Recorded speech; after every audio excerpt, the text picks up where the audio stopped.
Hey there, welcome to Motorcycles and Misfits. Coming to you from the Recycle Garage. Where? In sunny Santa Cruz, California. That place? I wouldn't go there if I were you. Oh, come on. Yeah. Oh, yeah? Surfing sucks. Don't try it. Well, Especially if you can't swim. Stay home, kook. We're just, unless you ride motorcycles. you say you wouldn't come here, but a lot of people came here. Oh, this God, weekend. yeah. A lot of people. What a great day in the garage. We had a lot of people joining us. It was a splendid day in the garage, dear. Splendid. A listener day. It was a yeah. listener day. Oh, look at that. I just emptied a bottle of Perrier all over my How exciting. groin. Yes, I know. You were thrilled. Now when I I'm went- excited. I thought it was Liza with the fart button. Oh, stop. She did a real one in the garage a minute The ago. Perrier is excited too, apparently. Smell of egg. So what a great day. We had a lot of people, old faces, new faces. Kat and came by with her fiance Justin, Yeah, Kat and Justin, the happy couple. Charlie and his fiance Micah. Everyone's getting I married. Love is in the air at the garage. It was cool to see Kat. We had some listeners come by. We had Relda, Relda that's right, and with a K. no, was it like it's not? Oh, And it's the like handsome guy. Mark. No, it was Marcos, Marcus. With Marcus. a K. Marcus with a K. Marcus with a K and Relda, not Zelda or Griselda. Relda. and Ed, who came all the way from Boston. Yeah. No, not Boston. Sorry, Western Mass. Western Massachusetts. It's a very Western long Mass. ride, and he arrived, gave us cookies, and then left. I know. Yeah, he came to put his foot in the ocean, and then I think start heading back. Yeah, no, he literally, he's like, Yeah. I'm going Back to put to my, Massachusetts. I tried to convince him to jump in. I don't think he was quite up for that. Yeah, and we had we had a whole bunch of people showing up, but then, yeah, that's right. Kat brought some new people by. Yeah, and they, everyone was very, very happy to see what we do here. And then one of the ones I thought was funny is somebody had pulled up and was just introducing herself to people. And I heard her say, "Hi, my name is Carla." And I went, "Huh?" And I turned around and I went, "You're Carla King." I've never met her personally, but I recognize her. Carla King, she's an author, speaker. She does a lot of the speaking events, AMA Vintage J, stuff like that. Right. Oh, yeah. She does moto adventures and writes books about them. And she just moved back to Santa Cruz. She used to live here a long time ago. And wow. our friend Michelle Lamphere said, "Hey, go by the garage and hang out, check it out." And so she came on her KLR 650, which we promptly made her rip apart and pull stuff off of. Yes. Yeah, I looked over and there was just a pile of wires on the ground. Well, I'm like, I "Hey." mean, it's if ever there was a bike that got accessoried up, the KLR is it. And the problem is accessories fail, and the Oh, accessories yes. break down. Yes. And so it gets to the stage where all the accessories are broken, but the wiring remains. I have, If I leave this shit on, I'm going to become electrocuted or my bike's going to burn down. So, I've literally watched you disembowel bikes of their electronics and air shit and pollution it's just- control. Yes. Next thing, it's all just getting ripped out like a mad scientist. Well, and I found out a little backstory about her bike. Well, there's a couple stories. This is crazy. Yeah, she got a book. Yeah. But one of them is, you know who she bought it from? Our friend Bob from Oakland Motorcycle Club. Oh no, He was kidding. here years ago. Santa right? Bob. No, that's Oh, different Bob. SFMC. Bob was from Oakland. was the president of Gotcha. Oakland Motorcycle Club when he came on our show. And then she took it to Baja where it was stolen and missing. And a friend of hers spotted it and they got it back. So she's Wow. so stuff was like ripped off and there was some damage to it, but basically, and this, I find this quite a typical experience at the garage. She had all these dangling wires and switches and controls from heated grips that no longer worked and heated clothing that she didn't use. And we were like, well, you should remove all that stuff. There was all these things up on the dash and extra wires. And I find it somewhat typical when somebody says, okay, well, can we just, cut all this off? Well, no, you can't leave that wiring there. We need to, trace it back. So we're taking off the front fairing, tracing it back and unwinding everything, and then it goes underneath the tank and everything's zip wire. I'm like, well, we got to take the tank off. Well, I don't, it's becoming too big of a project now. I don't think we need to. It's not that big of a problem. And I'm like, no, let's do it. If it's worth doing, it is worth doing. And so to take the tank off, it's seat cover, it's the side covers, it's the seat, it's the front radiator covers, it's the tank. And so I think it was kind of a blur for somebody who's not used to just doing a quick tear down, like just things just coming off. Sometimes people just need that little push to do it. And then we were able to access all the wiring, pull it all out, pull out all this extra relays and things and take off extra grounds. And it was a rat nest of wiring. You guys had a pile of wiring. It was a pile of wiring. And it's just I think it's so nice to be able to help somebody to do it right, not do the shortcut, just get it done. Yep. And because you don't want to leave all that stuff, because somewhere down the road, you're going to have to find a fuse or something like that. And this is just going to be a problem. Right. Yeah. So that was really cool. And I'm hoping Carla comes back. She's got so many stories. She's fascinating. But this is the one that's going to make Bagel jealous. The other guests who arrived. Bagler, are you ready to be jealous, dear? We shall see. And just left our good friend Moin Khan. Oh, there it is. There it is. Yeah.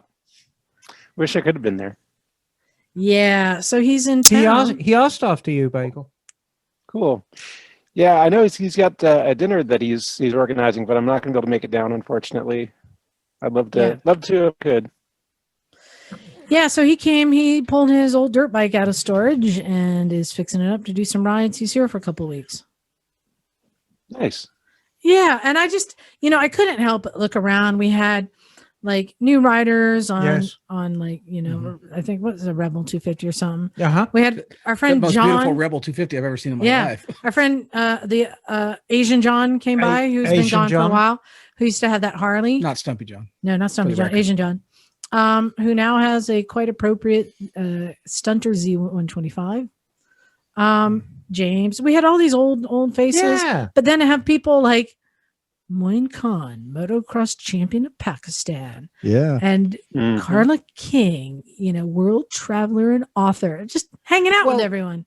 Moin, God bless him, he's very self-deprecating, and you introduced him to somebody as a motocross champion of Pakistan. He said, yes, well, that's all very well, but here in America, a 12-year-old can beat me. Yeah. Oh, by the way, hey everyone, I'm Liza. Why are you joining me on the Classy Girl Couch? It's Stumpy John. Hey everybody, and peace, love, and motorcycles.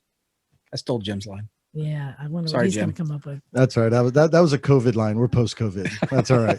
Also on the Classy Girl Couch, looking lovely in pearls, it's Miss Emma. Hello, darling. I burnt myself today. I am the color of. Do you remember when we were on the Queen Mary that you tucked into that rather large lobster? I feel I am exactly the same color as a cooked lobster. From the sun. It was a warm one. God, it was relentless today.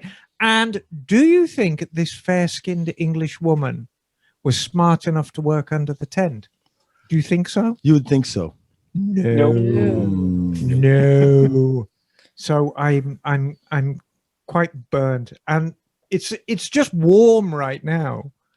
But I think tonight, as I'm laying in my bed, it's going to be painful. Where's the yellow? Yikes! Also joining us is everyone's favorite dad. It's Naked Jim. Hey, what's happening? Yeah, that's me, I guess. Yeah, great to be here. It's a little hot, a little sweaty.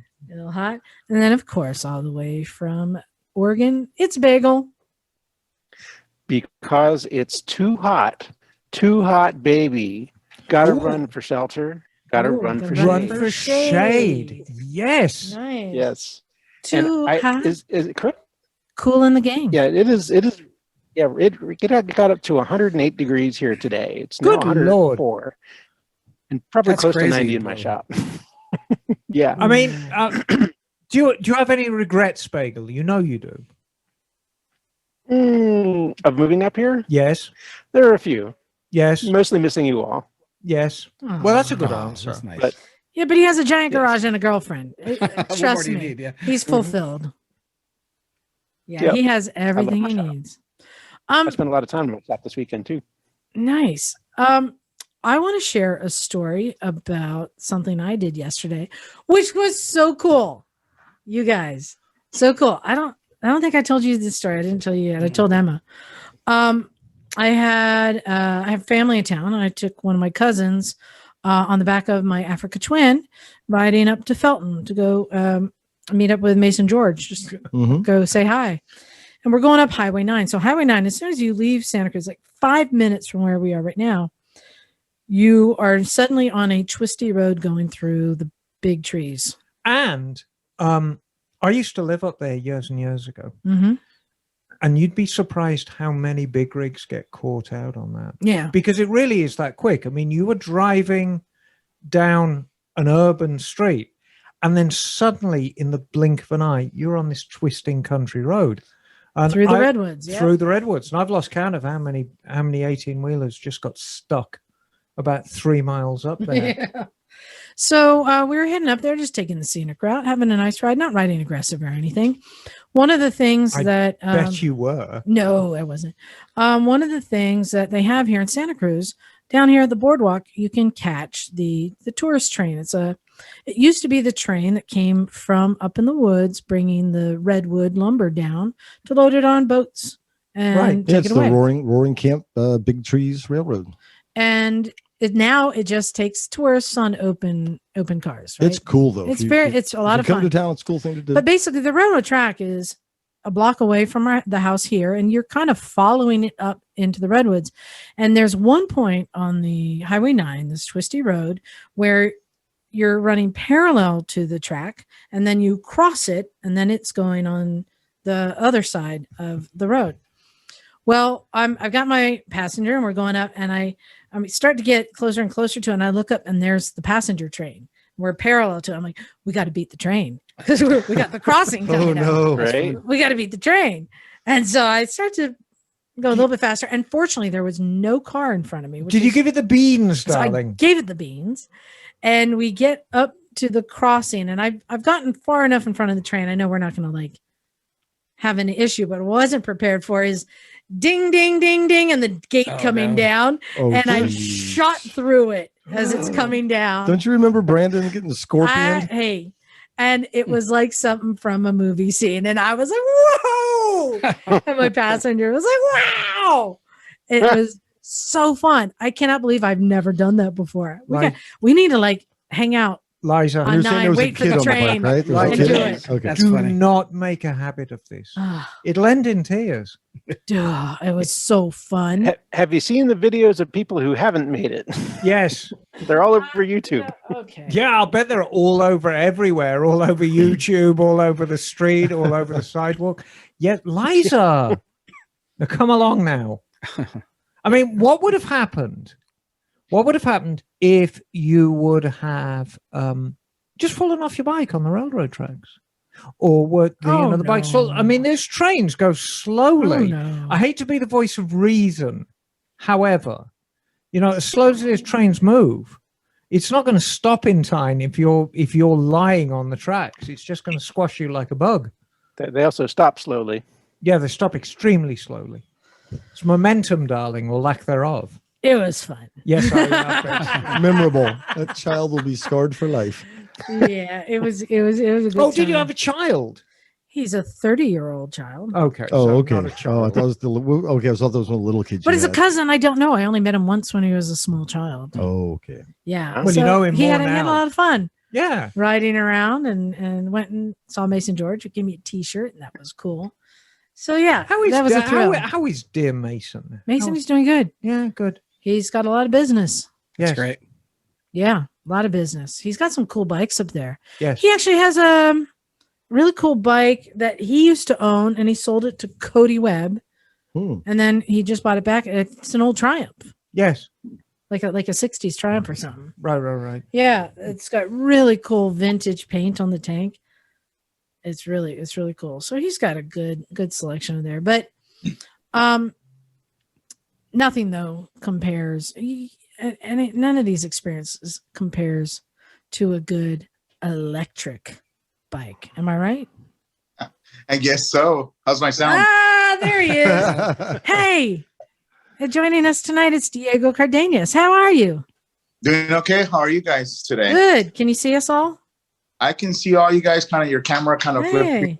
right. All right. Hey, Diego. Yeah, and you got Bagel there. Can you see Bagel? Howdy. See everybody pretty much. I see. I Nice. have a. light Do you see? screen. Do you see Knock trying to sneak in the room all stealth? Yeah, I Except see he him. farted. You did that thing where you fart every time you take a step. No, Jim. That's That's crop dusting, by the way. He didn't fart. He always smells that bad. Those his boots. His vans were squeaking. Hey, Knock. How you doing?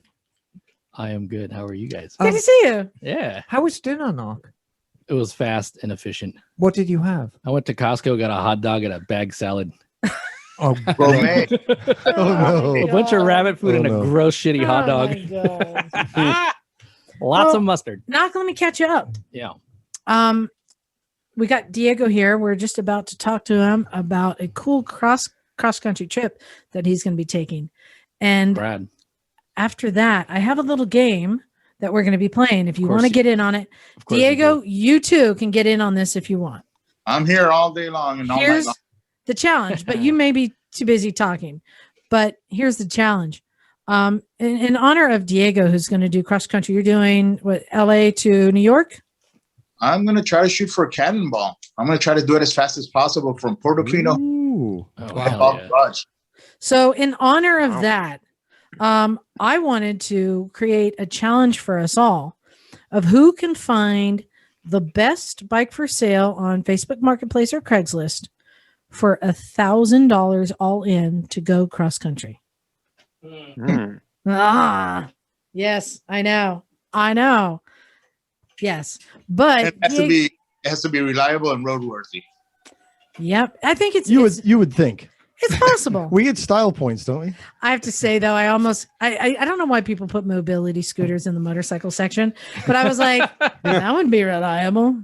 I was actually considering there was one that was built into a cooler, and I'm like, that's saw not that so too. bad. It'd be Yeah. like doing like one of those old Harley cannonballs at 16 Dude. miles an hour. It'll take you 6 months, but you'll be drunk half the time. I'm down with that. Dude, I saw a video of a guy who tried to do that to go cross country in a mobility scooter, and he kept getting pulled over by cops. Rightly so. Yeah, I know. But Diego, hey, welcome back. It's been a while since you've been with us. I For think those- it was February of 2019 when I last. Wow. Yeah.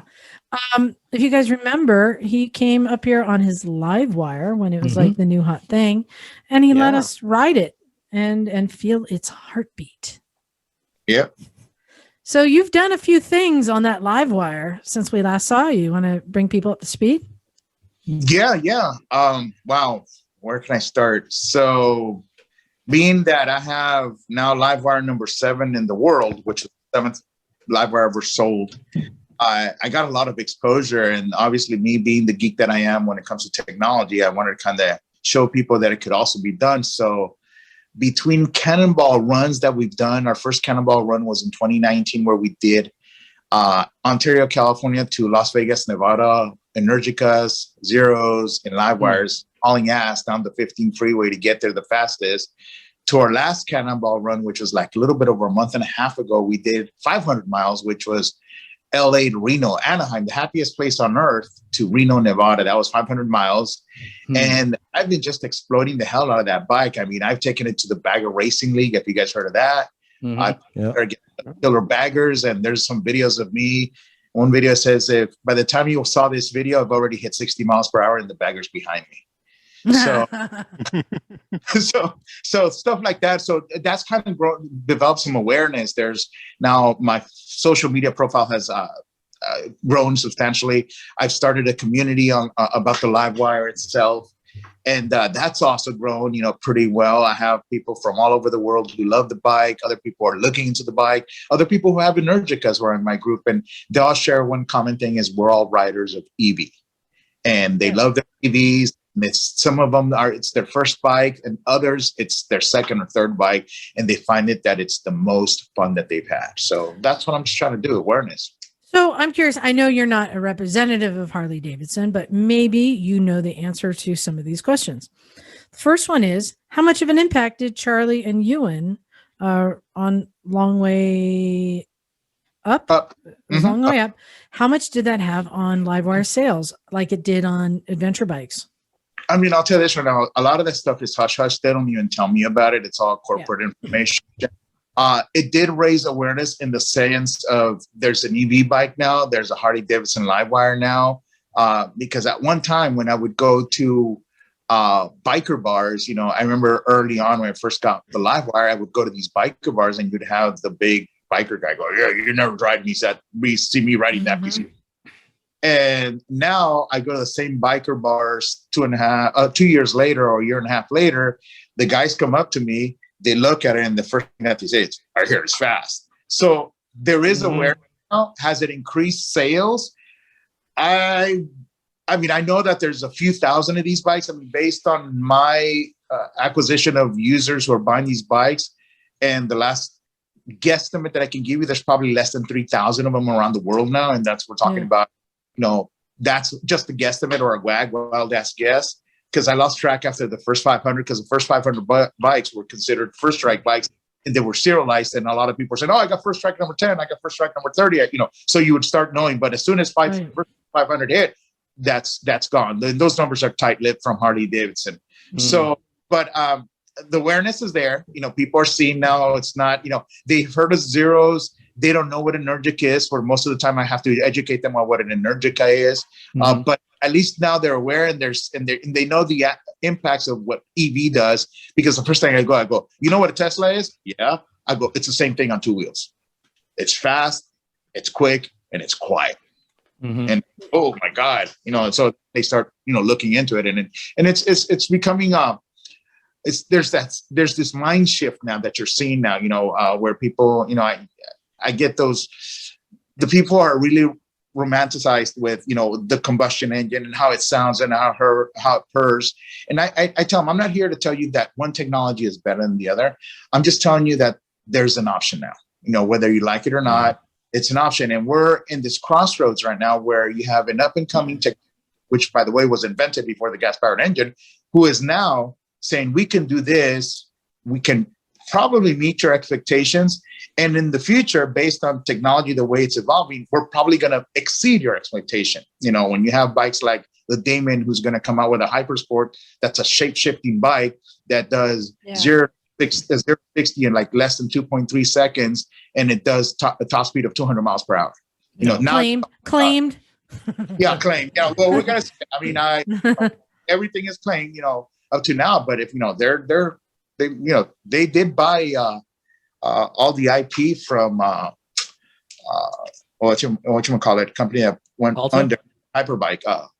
Not Alta, but the Mission Motorsport. Mission, yeah. Oh yeah. All the IP that Mission ever developed, and Mission had pretty solid IP for its time period. You know, so with that being said, I'm just have to show them, you know, that this can do it, and it can do it, you know, with its quirkiness, but it does it. You know, eventually, the story that I tell them is I go back in the early 1900s, you know, when you had a combustion engine, you know, you had a horse and buggy and you had some steam powered device. Then this guys came over with this gasoline engine saying, hey, you know, if you put this on your horse and buggy, you're not going to need a horse anymore and you can get around. But then people would say, oh, you know, how am I going to get to one place if there's no way of me putting the petrol or the gasoline into this? Oh, no, don't worry about it. As soon as the advent of gasoline stations started, you know, proliferating through the network that we have now, that's where the gasoline engine took off, and obviously all the other, you know, financial interests behind that. So same thing is going to repeat itself. Is once electrification becomes synonymous with convenience, where you have pretty much a charging anywhere where you turn your head to, you know, from a 7-Eleven to a Walmart to, you know, a Costco, anywhere, that's, you know, that whole limitation of charging is going to be kind of going away, because you'll now be able to go anywhere at any time, at any place. Right. And this is one of the things, I mean, we all know this about the electric community, not just motorcycle car too, but that it's changing very fast. And a couple of things that have changed since you last were on. One, Livewire split off from Harley Davidson to be its own brand, which I just assume, even though we haven't really heard a lot about, I assume it's because they're going to have a line of live wires. much like Zero has many different models. I think they'll just have a line of live wires. Do you understand their reasoning for doing this? My best reasoning is the following. So you have a 118-year-old company making these motorcycles, and then when they come out with something new, this reluctance or this fight against it. You're not gonna go against the old ways. We've been doing this for 117 years. It's not gonna take out. This is a piece of shit. No, it is what it is. So what I think Joachim and the CEO has now, and he's a really forward-thinking guy. He said, let's just spin this off. And when I got told about it a few weeks ago, basically I told him, is it like a serial one thing? He goes, yep, it's like a serial one thing. So basically they're just trying to basically position this company to be able to better market whatever they're going to develop, whether it's 2-wheel, 3-wheel, I don't know what wheels, device that they're going to be making to those new potential clients that they're harnessing now. And part of the harnessing comes from their SpaceX line. They bought another little company called that basically get little 4 or 5-year-old kids riding little electric bicycles under the name Iron or Iron E. And now these kids are the ones who are going to graduate to get maybe that entry-level urban scooter or urban bike motorcycle that Harley Davidson makes, which eventually graduates them to something, whether they go traditional ICE engine or they can go to some sort of high-powered, high-device, live wire-like platform. So I think that's what they're trying to do. They're just trying to separate the entity in a way that it's easy for them to market whatever they're going to market to whatever masses they want. But at the same time, if it's great. If it doesn't work, it's easy enough to go out, sell it, chuck it, and move on to the next project. I mean, and that's my best guess estimate of what could be happening through their heads. So Emma, I don't want to I'm not creating rumors, but how much do you think it has to do with the fact that maybe not all the dealerships are on board with having to take an electric bike? And I heard at one point they talked about having to do a charging station. Right. Do you think maybe a lot of the dealerships protested? They didn't want to do that? No, I think so. I mean, as somebody within the industry and somebody who's been involved with dealerships, the buy-in for an individual dealership to sell live wires, it was getting close to $100,000. It was $150,000. Right. Yeah. And that's a big buy-in. Yeah. Because that included the stock, because you got a couple of stock bikes as part of the buy-in. And it's just a chunk of money for somebody to find, bam. And I think that's certainly got a great deal to do with it. So I think it certainly limits to what demographic or what geographic right. And I mean, here in the Bay Area, if you take, say, Morgan Hill Harley Davidson, there's a lot of traffic going through there. We're not discussing whether it's a good or a bad dealership. It's just there is a lot of traffic and a lot of money being spent. And there's a lot of money in the Bay Area. Yep. So you're going to see a good return on your investment. If you are in the middle of Kentucky, in a smaller dealership with a very, very traditional customer base, that $157,000 might just be money down the toilet. Mm-hmm. You hit that on the head, because last year when I did my first cross country, because I've already crossed the U.S. with my live wire, last year during the pandemic, I decided on celebrating my 50th birthday by riding from the borderline of Mexico to the borderline of Canada, taking the 5 freeway, which is also known as the West Coast Green Highway. Mm-hmm. And I took it all the way up, and as I was going past California and hit Oregon, I hit one of their dealerships that they asked me to hit. They said, hey, why don't you make a stop here, because we got some stuff for you out there that we were delivering. I said, okay. I stopped by. They were not a live wire dealership. Obviously, I met management, and I talked to the owner, or the current owner of the shop. And her words, that's how I knew about the $150,000 buy-in. She goes, the investment is almost $150,000 for a dealership of my size. That's too much. I can't afford it. As much as I like to the electrification, it's not within my means to do this. So I had to make a sound decisions not to do it. So my job there was to kind of educate them on the electric bike as I was going across the country, which was great and all. And her thing was that, and my main mindset is, it's true, because if you're going to spend $157,000, how long is it going to take for you to sell? How many electric bikes do you have to sell before you see that ROI? And let's say you're making $5,000 a bike. You're not going to sell more than 3 of those bikes in a quarter if you're lucky. Yeah. You're lucky. So Emma, as someone who works in industry, do you think that was a good move on Harley's part to split it off? It's been done before. It's been done many, many times successfully with not just electric bikes. Yamaha split off the Cruiser line. Honda, to a certain extent, have done the same. Yeah, I think it's going to work. I'll say I think it's a good move on Harley's part to not force their dealers to do something they don't want to do, which we know we heard about the street bikes, the street twin, the street 500 and 750. A lot of people were not happy about, and those were not that big of a buy-in. So where are they going to manufacture these bikes? Is it the same? They have a separate, completely separate facility? Still same place. Hey, just Liza, different dealerships. Yeah. I've got a question though. So if the high cost to the dealers was the reason why they decided to split the brand off, why do they think it's going to be any easier to find dealers with a new brand? Well, dealerships that aren't even established yet, or Bagel, selling other brands. It's not that they're finding new dealers. There's the first corporate-owned shop. So basically, think of this as a Tesla model where you're going to have corporate-owned dealers now. So Livewire is going to start up Livewire retail outlets. So the first one is coming online, and this is news because you can go to their hiring to their jobs line or job website and find out that they're hiring for staff in LA. In Canoga Park is going to be their first store. It's going to be the Livewire store.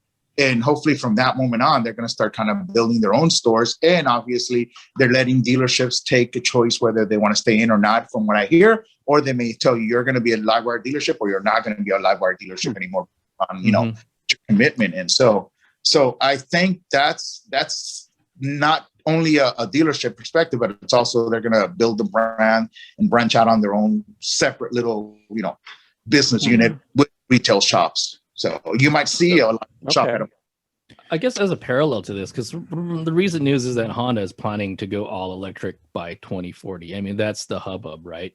So like, is this part of their marketing plan is to be able to see to 2040 to 2035 to actually, develop an entire range of electric motorcycles? That's what I think. Yeah. Didn't they announce? Wait, I know I don't want to get Diego in trouble because I know he's got some insider news. Didn't they already announce a second model coming out in the near future? Yeah. So the second model is called the Livewire 1. So they're creative geniuses because I don't know why they won't call it something else, but they call it the Livewire 1. The rough specs on it are yet to be determined. From what people are gathering now is that it's going to have more horsepower, and that's basically because of registration information that somebody kind of stumbled upon. And I think Electech and a couple other blogs kind of posted about it. It's going to have more power. Nothing on the range, nothing on the form factor. It looks exactly the same way as the one you guys, a year and a half ago. Just different paint scheme, different logos on it. It's not going to say Harley Davidson on it. It's just going to say Livewire. A lot of the Harley Davidson branding is gone from it. So that's as much as I know right now. But any other products after that they're being really tight-lipped. They were talking about a flat tracker. They were talking about a small. Oh wow! Yeah, how about that? Yeah, I think there's a lot more potential. On a quick side note, I want to just share something. John, let me see the back of your hand real quick. I have some chapstick here that I keep in the drawer. Nice Suzuki chapstick that I just used, and something has happened. Feel that? Go ahead, Knock. You feel it? It's turned it into a glue stick. Yeah. I put it on my lips. If I'm talking funny, I'm having sort of issues over here. Wow, that was really important Check this information. out. Is that what I don't know what's going on. That's weird. That's why I'm over here going like, Maybe it's Suzuki Zook. my lips are sticking. I don't know what happened. Anyway, Well, apologies. It's a glue stick, for God's in the sake. lip balm business. It's a glue stick. There's a reason why it's a glue stick. Because it is. Are you on drugs? Please tell me you're on drugs. But the other thing that has changed since we've last talked to you is that there are more charging stations across the country. And can you just remind everyone, for the Livewire, what kind of charging does it take? Right, we know that there's like basically 3 or 4 different types of charging, right? So there's, you could say 3 levels of charging. The first level, or level 1, is what you plug in into the wall, 110 outlet, Right. and it comes with a charge cable. It's called the turbo cord or a power cable, and you plug it in, and it takes you close to 10 hours from totally 0 miles Right. to 100%. Takes you 10 hours for basically overnight charge. So That's somebody typically- commuting to work, charging up at night. I mean, you did not put it on Exactly. your lips. or not Yeah. work, plug it in. Smells horrible She too. actually just took a bite This of is it. Emma, gross. Sorry, we're having issues. She took a bite.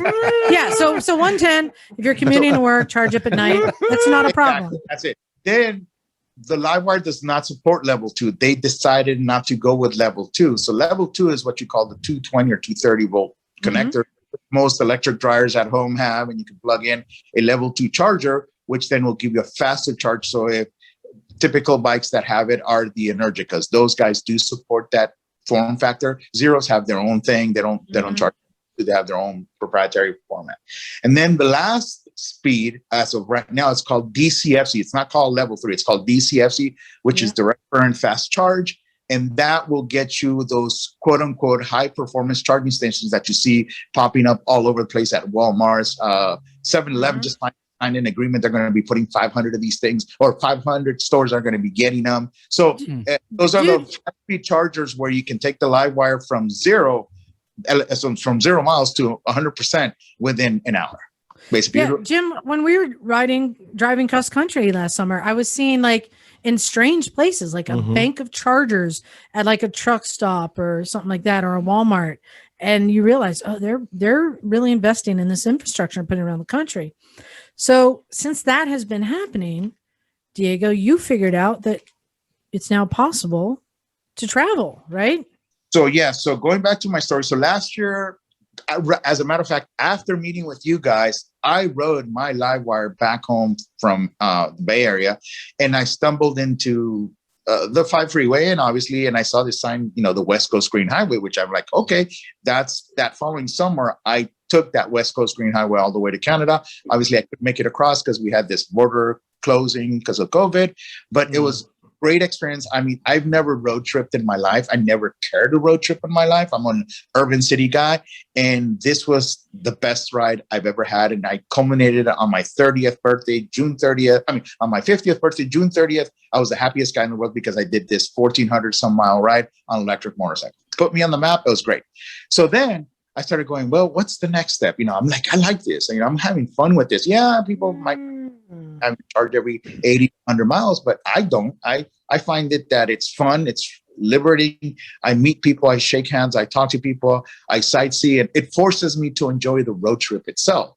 So with the advent of more electrical stations being placed all around the country, last year, Electrify America, which is one of the larger vendors in the nation, they announced that they have 2 routes, or they would have 2 routes by this year to be able to do cross country. They didn't say exactly with what vehicle. So as I was doing my math and looking at my apps and kind of doing all my mapping and charting, I go, I can technically do this on a motorcycle now. The bike has the necessary range to get me from one vendor to the other, whether it's Electrify America or another vendor. I should be able to make it. And I kind of map. I go, there's like 5 spots that I'm going to have to do some creative writing to be able to extend that battery life past what it can do, but it's doable. And I'm going to shoot for a cannonball run. Obviously, I'm not going to be able to take the shortest route. I got to take the only route that I can take. So hopefully I can make those charge stops quick, continue, rest up, and do the same thing for a few days. And hopefully I can be there. And I'm trying to meet the same record that was created for the Cannonball Run back in 1917 when the first vehicle made it across the country. Yeah. That's what I'm going to try to shoot for. And we want to be clear. You're not trying to like break Electric Terry's record or anything like that. You're just trying to show that you can travel around the country on an EV vehicle now. Oh, Terry, love that guy. He's mentoring me. He's the one who's calling me and telling me, hey, he's the one who threw, hey, do a Cannonball Run, dude. And I haven't done it. Nobody's done it. I looked at it. I looked at Wikipedia. I looked everywhere. Has anybody done a Cannonball Run electric motorcycle? No. People have gone from Florida to California, vice versa, North California, but nobody started at the Portofino Hotel and nobody's ended at the Red Ball Garage. Nobody. Oh, so technically this will be a record. This would be the first record, whether it takes me 5 days, 10 days, 15 days, whatever it is, I'll set the line. Yeah, do it, dude. I mean, yeah, Fuck yeah, Terry that'd be went sweet. cross country on his electric motorcycle in, was it 6 days? 4 days? Yeah, 6 days. He did. 6 days. He did San Francisco to Florida. And that's a modified. So nobody has done this because, and this is what's kind of fascinating. We have the electric vehicle industry that's making bikes that can do it. And now we have the infrastructure being laid out to where it's just possible. To me, you guys, this kind of reminds me of, what was it, like 100 years ago when people could finally Right. take Cross Route country. 66. Yeah. Yes. Remember how much that changed the country, right? People are Right. so obstinate. There needs to be somebody who needs to actually do it first. Like, so, to go where their dragons be, so, they don't get eaten up or something. So you should totally do this, man. And Liza's the one who first started pushing the button on it, going, Diego, you should make it special. You should make it special. And as I thought about it, I'm like, you know what? And obviously within reason and safety is more, I got a wife and kids I still got to look out for. I'm going to try to push. And then Terry started pushing the button too. So everybody kind of ganged up on me. I said, and there's only one chance I'm going to do it, because if I do it, probably my next run wouldn't be in this country. I'm already thinking about probably going across Canada. I was just talking before you guys in Australia, maybe doing a cross country in Australia. So taking this road tripping cross country phenomenon to other continents to see if it can be done, and as infrastructure gets laid out, make it a happening thing. And yes, I'm going to try to shoot it as fast as I can, and hopefully I get in the record books. And I go to Terry. Hey Terry, can you start my Wikipedia page? Well, we got Terry his Wikipedia page. Bagel, what you got? Oh, you're muted, Bagel. There we go. Okay, sorry about that. That's all right. Yeah, I was wondering, with the spread of DC fast charging, how feasible is it now to do an iron butt on an electric bike? Exactly. Well, if Brandon was around, I know he tried it a couple of times and he wasn't successful. Right. There's gotta be a lot of things that kind of have to fall at the right place at the right time with the right circumstances. With the bigger battery pack motorcycles, such as the Energicas, which have a 21.5 kilowatt battery pack, I think it's a lot easier to be done. Just got to find the right road to be able to do it, and make sure that every single one of the charge stops is going to perform the way it's going to have to perform in order for you, because in this type of environment, every second counts. So with that being said, I would go for it. try it. Go for I would it. try it Go for it. only if I had a little bit bigger battery pack on my Livewire, which I'm hoping that they do deliver something like that. What about Europe? It looks like there's going to be a green highway from Norway to Italy, apparently, as of 2017. I don't know if those charging points have been installed or not, but approximately 10,000 charging points all across from Norway to Italy. They just got to specify what type of charging points. Remember, there's Gotcha. It does me no good if they put level 1s and level 2s, because I'm pretty much screwed. Yeah.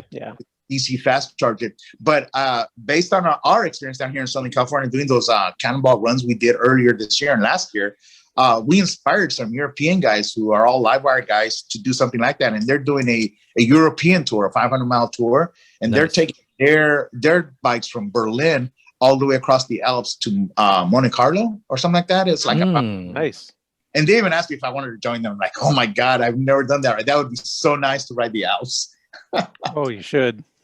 That's awesome. So Diego, when are you doing this trip? So I am gonna drop a public announcement, because I've been keeping it hush hush all this time, or like really, you guys, this is an exclusive. Exclusive.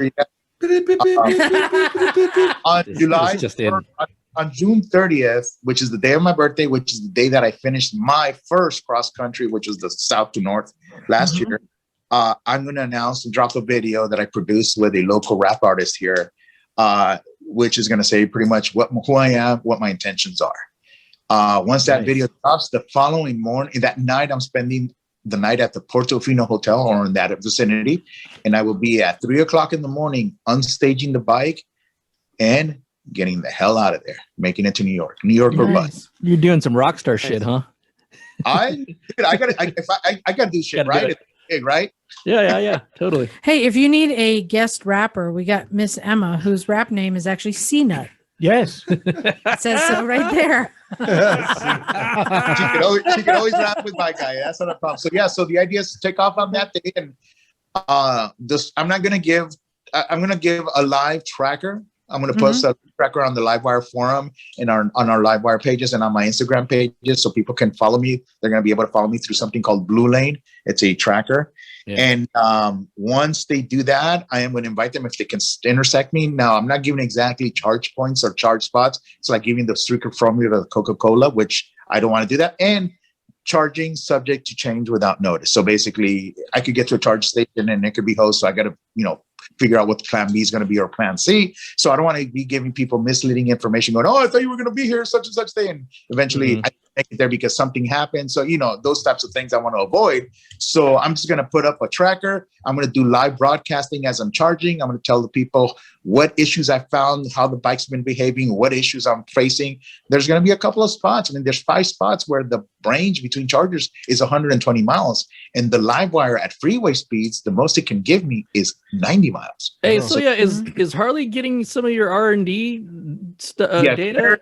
They're tied in with me, being that I'm like the specialist for their EV line. I'm not on their payroll. Don't get me wrong. They gave him a free pair of socks. Nice. They give him socks. They give me the best. I met Bill Davis, tassels.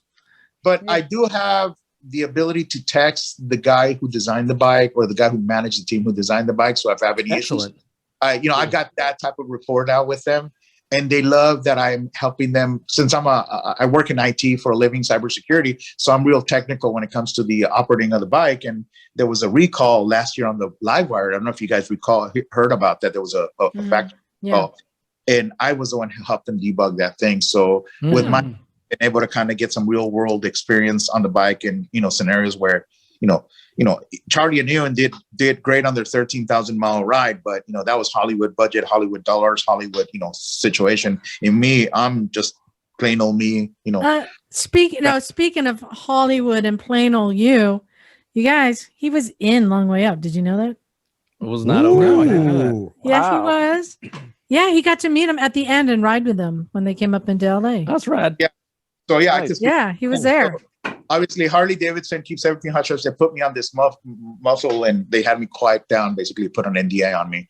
And but now since it's over, I can talk about it. So basically what happened is being that I had Livewire number 1 in Southern California. Well, really Livewire number 2, but number 1 was never sold, was sitting down at a dealership.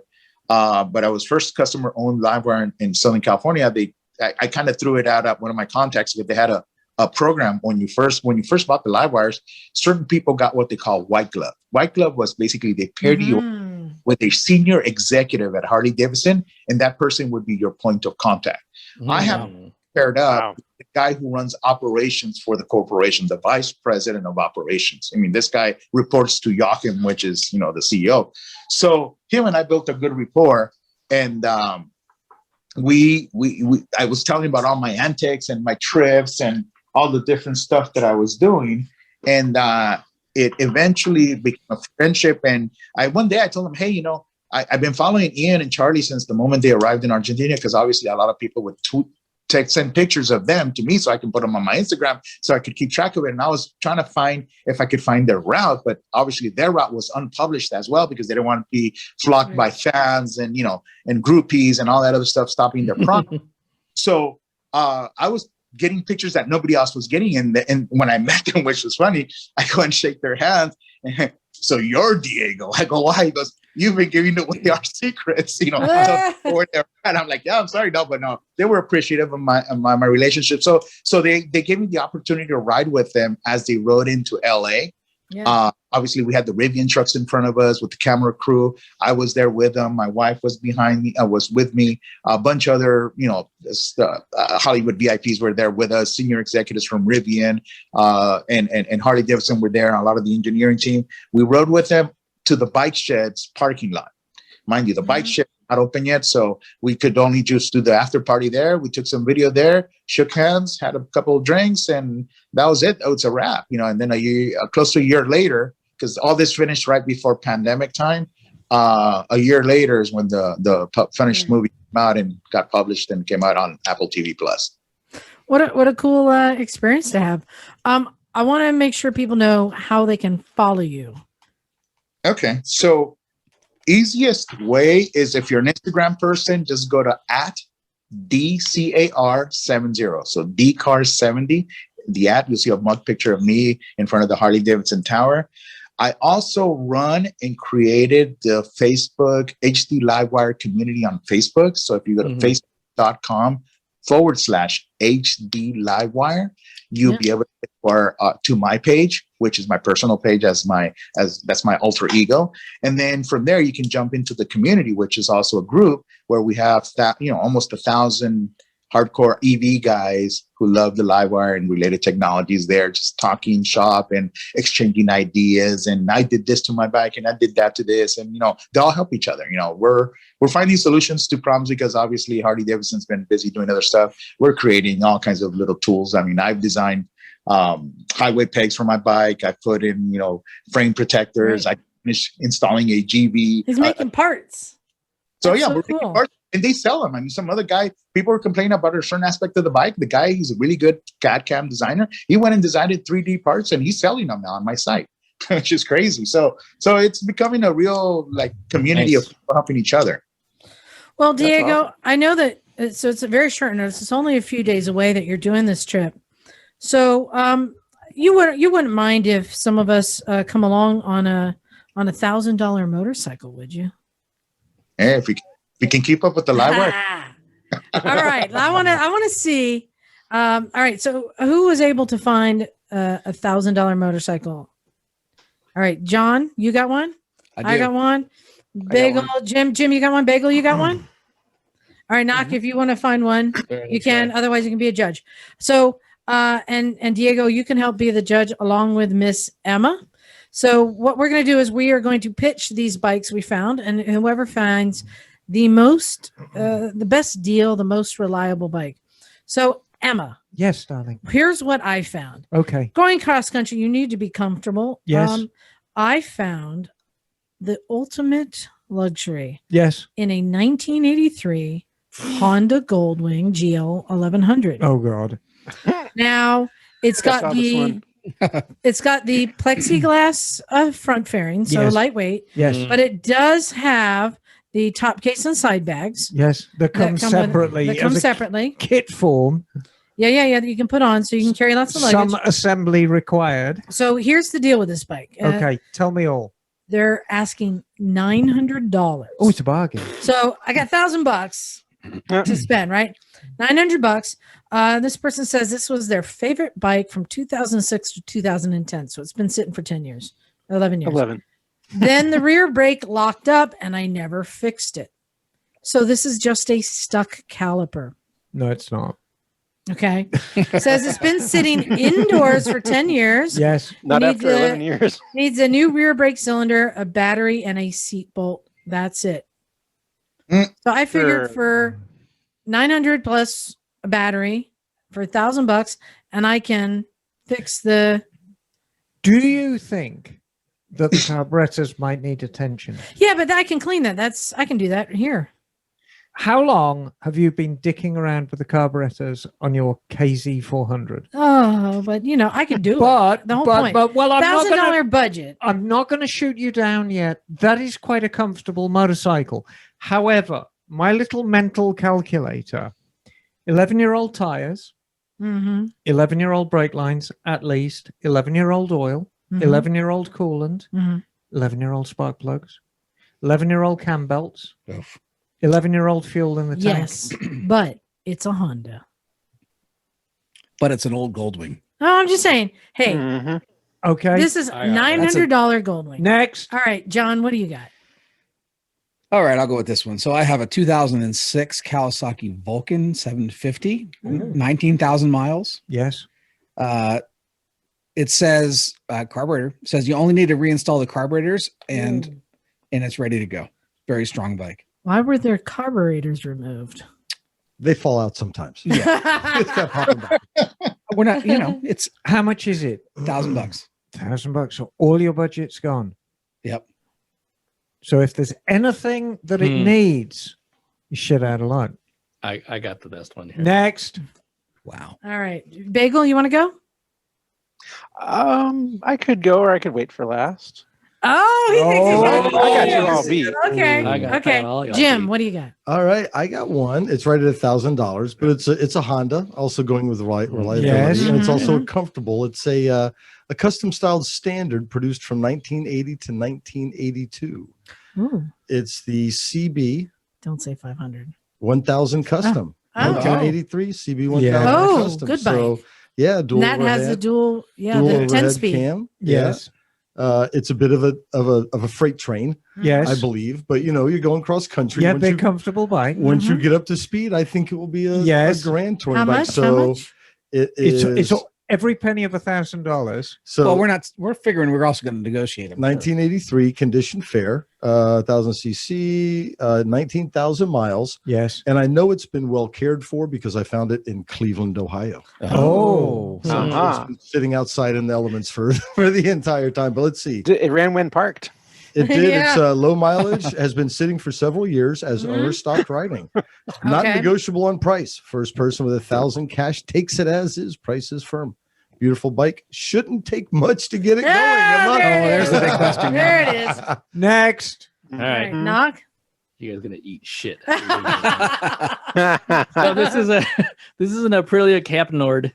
Cape Nord Oh God. What? Oh no. needs fixed up $1,000. But I saw Oh, this bike. no, You saw this- it? I have no. seen this you've bike. physically seen this bike is a dog shit. No, keep talking. Yeah, Okay, yeah, keep it was in going. a side collision. The brake jammed up. Needs to have cable adjusted on the rear brake. I don't know what that means exactly. Maybe just rear brake lines dusted, or I don't know. Bike has been planned on up, so it would be nice to have a truck. Some damage to fairings, but is a good bike to ride out and remaining miles to sell to young men. Yeah. So Cape Nord, just rashed fairings and maybe rear brake issues. Planned on up, How much is it? $1,000. Bagler? All right. Well, here's the problem: that none of y'all are going to make it across country on that budget because you don't have enough money for gas. So Are you for offering $100, Yeah. $100, Yes. If it's you the can buy cooler. a Honda, What? a Yes. Honda Biz 125. Yeah. Sorry, you won that one. Sorry. I'm sorry. What I is judged that? too quickly. This is a very similar scooter to what my friend Ben rode on the Scooter Cannonball Run, I think in 2016, all the way across the country. And I think he won his class, as a matter of fact. It may be a 125, but I believe Oh, that's a bike that is... And it's a that big is- wheel. Yeah, it's a big wheel. I believe it's capable Oh. of 60 to 65 miles an hour. Mm. And it sips fuel. So What? for your $100 purchase on the bike, a $50 tent, and Bagel. unlimited Stop. Stop. I'm going to $850 stop you there. You can make it across the country with no problem. Right.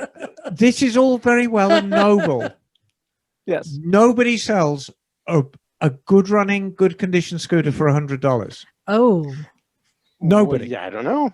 No. It No, doesn't you're- say it is anything. No, you're being economical with the truth now. There's I want you to fuckery read afoot. the full ad, the full I mean, what's- unabridged ad. That's it right there. Yeah, that's all the information they get. We're gonna go for round two or what? Oh wait, here it is. Yeah. Here's the Yes. description. What's it say?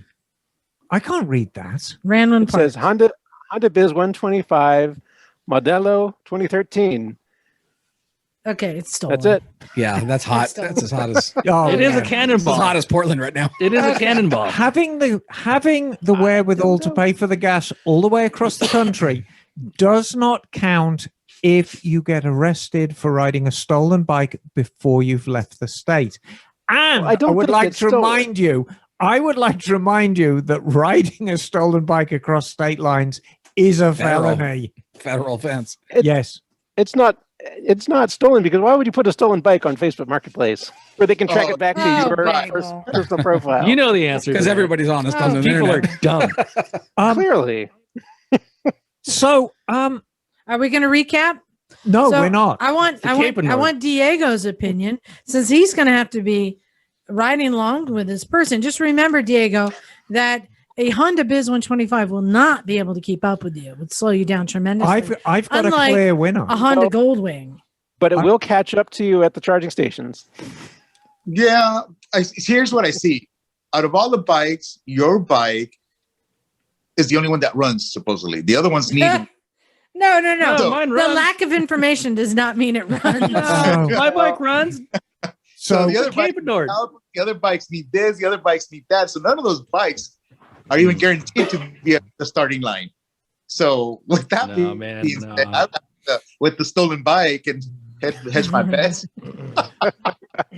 When All right. mine So- said, "Mike, you just So Diego, I think your answer is take the risk with the stolen scooter. Hell yeah! It'll at least take off. and ride it like you ride stole it it. like you stole it." My choice Yes. is actually very, very clear. Yes, What could possibly be better then a Goldwing. than riding across the country on a smashed up Italian bike? Let me see that thing. I Right. truly think the cap is the way to go. And the only reason I'm poo-pooing yours, Liza, I think John's potentially any bike that's not running is fraught. And truthfully, none of these bikes run. Yeah. Well, we're It's talking about $1,000. I mean, that's just a great bike to have, right? Right. now, $1,000. the fact that it's a running cap, Yeah. and at the end of the day, you can just take off the rear caliper. I mean, how Mhm. long's Electric Terry been riding around with no brakes? Yeah, exactly. True.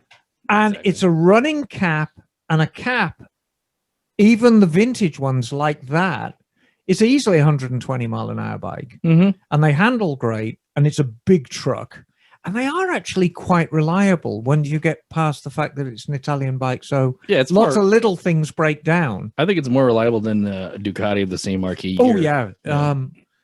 No, I'd go for the cap. Sorry, Liza. But I mean, it's not that everyone's choice was crap. This shit's Everyone, got spoked wheels, man. You can take it off. oh, those road and, you know, those early Capanauds are just, and it is like riding a truck. They're Mhm. wonderful. So I'd do the Capanaud. All right, congratulations. Well You done, won, Knock. I wasn't even trying, dog. Knock. And funnily enough, because I sold my beloved Motor Guzzi, You did. Oh, man. I This saw sucks. that ad for the Capanaud, and I thought, Mate, yeah.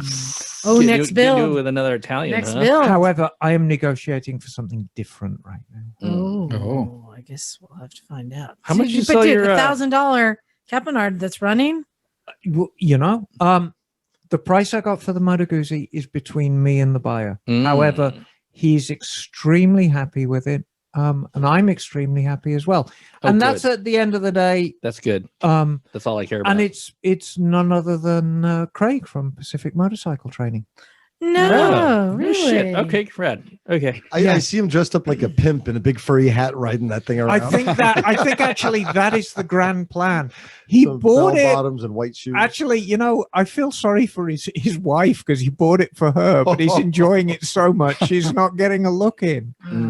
So there So, you go. So the Capanaud, tra la la. Well All done, right, Noel. Diego, do you mind waiting for him to catch up to you? I know he'll catch up to me at the charging station. I know. Well, Diego, I wanted to thank you for coming on and telling us about your story and make sure people follow you, because again, what you're saying is this is just something that's possible to do now. I Right. mean, and hopefully more people will realize that they can do more with their bikes, and not just electric riders, but I think there's a lot of gas bike riders who don't realize that they can do more with it and go out and adventure.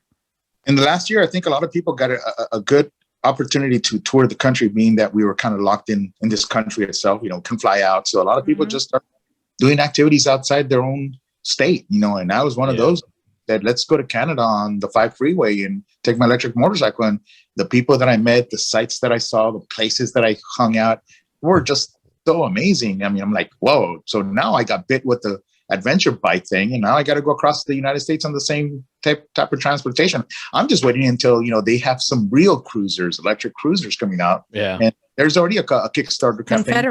Confederate. There's a 300 mile. Curtis? Oh, no, Curtis. Sorry, Curtis. Curtis from Confederate Bike.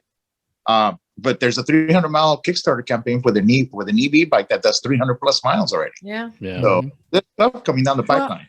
I'm gonna tell you what's gonna kick all the butts. Bagel, it's probably gonna be the BMW scooter, isn't it? The new ice. The electric BMW electric scooter. Isn't there a BMW electric? Who's the one there if is you an get the electric- hook they with had a it? couple- I thought that was the live wire. Oh, is it the live wire you get the Yeah, hook, the Emma? I thought it was the fiberglass hook. BMW. It might be to the pull you- live wire. Well, okay. Pull you off of the charger. Yes, that's the live wire. That's part of the $157,000 buy. Is that part of the white glove service? Did you get a fiberglass hook, Diego? No, I didn't. Ah, So, dude. man. in White case rubber gloves. in case you didn't hear this story, Diego, I got this from a dealership, and I can't say who they were, who bought into the program. And when you pay your $157,000, you get a variety of things, and that's not the only amount to buy in, because you actually have to build an annex on the workshop if your workshop's not big enough. So I guess it can actually add, but this mysterious package came with all the equipment, and it's a 15-foot long fiberglass boat. Oh yeah. So yeah, I know And what you're the talking idea about. is Yeah. if the technician is being electrocuted, you just grab him with a boat hook and pull him Wow. off the bike. Yeah, But yeah. it was So the yeah, be- so all shops came with this. I remember talking about. Oh my god, yeah. So it's expensive. It's the most expensive bug swatter I've seen in my life. Yeah, exactly. But it's to get the technician who's obviously Pull being out. What with that electrocuted. thing is if he's stuck onto the battery pack because it's about to blow on him. Yeah, you pull him off. I think it's the most marvelous thing. Old school rules. That's amazing. Nice. Well, here's another one. Here's an interesting one. If the bike has gone through thermal runaway, which is the process where the battery cells are just kind of Yeah. themselves, ride the bike to the middle of your parking lot structure and get away from it. Yeah, I think Yep. there's a video of that happening to somebody. Yeah. Yeah. No, Just they goes told bike, there was one bike that caught fire. But yeah, so the safety procedures, if you have thermal runaway, just step away from the bike, and hopefully it's in the middle of some sort of parking structure, and let the fire consume itself. Emma, not to speak out of class, but weren't you involved in some sort of a battery explosion down at Yes. the secret Vetter laboratory in No, Carmel I Valley? was That's- I was I was at the secret Vetter laboratory, and we were trying to figure out what voltage these batteries were, because whatever reason nobody had a voltmeter. So we connected up a 12-volt battery to 120 volts DC, Ouch. and it was quite the explosion, and it There's video of you continued. shrieking. It Yes, was shrieking. That's right. It's like Chernobyl over there. yeah, it was. Oh, It's quite spectacular. Um, But you know, it's funny. It reminds me many years ago in a previous life, I used to drive Greyhound buses, and back then they actually had 2-stroke Detroit diesels. And 2-stroke Detroit diesels have this little thing where they run away. Oh yeah. And You if gotta- yeah. If you do a cold start on it and it runs away, there's nothing you can do Yeah. to stop it. Did they tell you to shove a rag in the intake? Oh, they tell you to do a lot of things, but the most effective thing and the Greyhound way of dealing with a runaway Detroit was drive it out to the middle of the parking lot, shut it, and just set the parking brake and run away. Sound familiar? Abandoned ship. That's funny. Wow. So Diego, before we let you go, just tell us one more time how everyone can follow you. Okay, so easiest way is if you go to Instagram and you follow the handle of at DCAR70. Okay. At DCAR70. In there, if you go to my profile page, you'll see a Linktree link, which is that'll take you to the Facebook pages, that'll take you to my Instagram, that'll take you to the press and media that I've been with the Livewire, or you can go to facebook.com/HD Livewire. All right. And that's the other way you can get a hold of me. And in there's where I'm going to be dropping that video, the links and all that stuff. So you can Okay. be on that adventure. I'm on it right now. You have 1,467 posts, 1,390 followers, 1,391 you are following. You're a technologist, an on-air TV expert, a fan of EVs, Tesla, mobility, motorcycles, sometimes an entrepreneur. Fantastic. And Emma, And, you like to say? oh, he's extremely well groomed. There it is. Thank you very much. Yeah, Hey, I kind of went shade. Oh, you see, there's a picture of Speed Racer. Oh my God. Racer.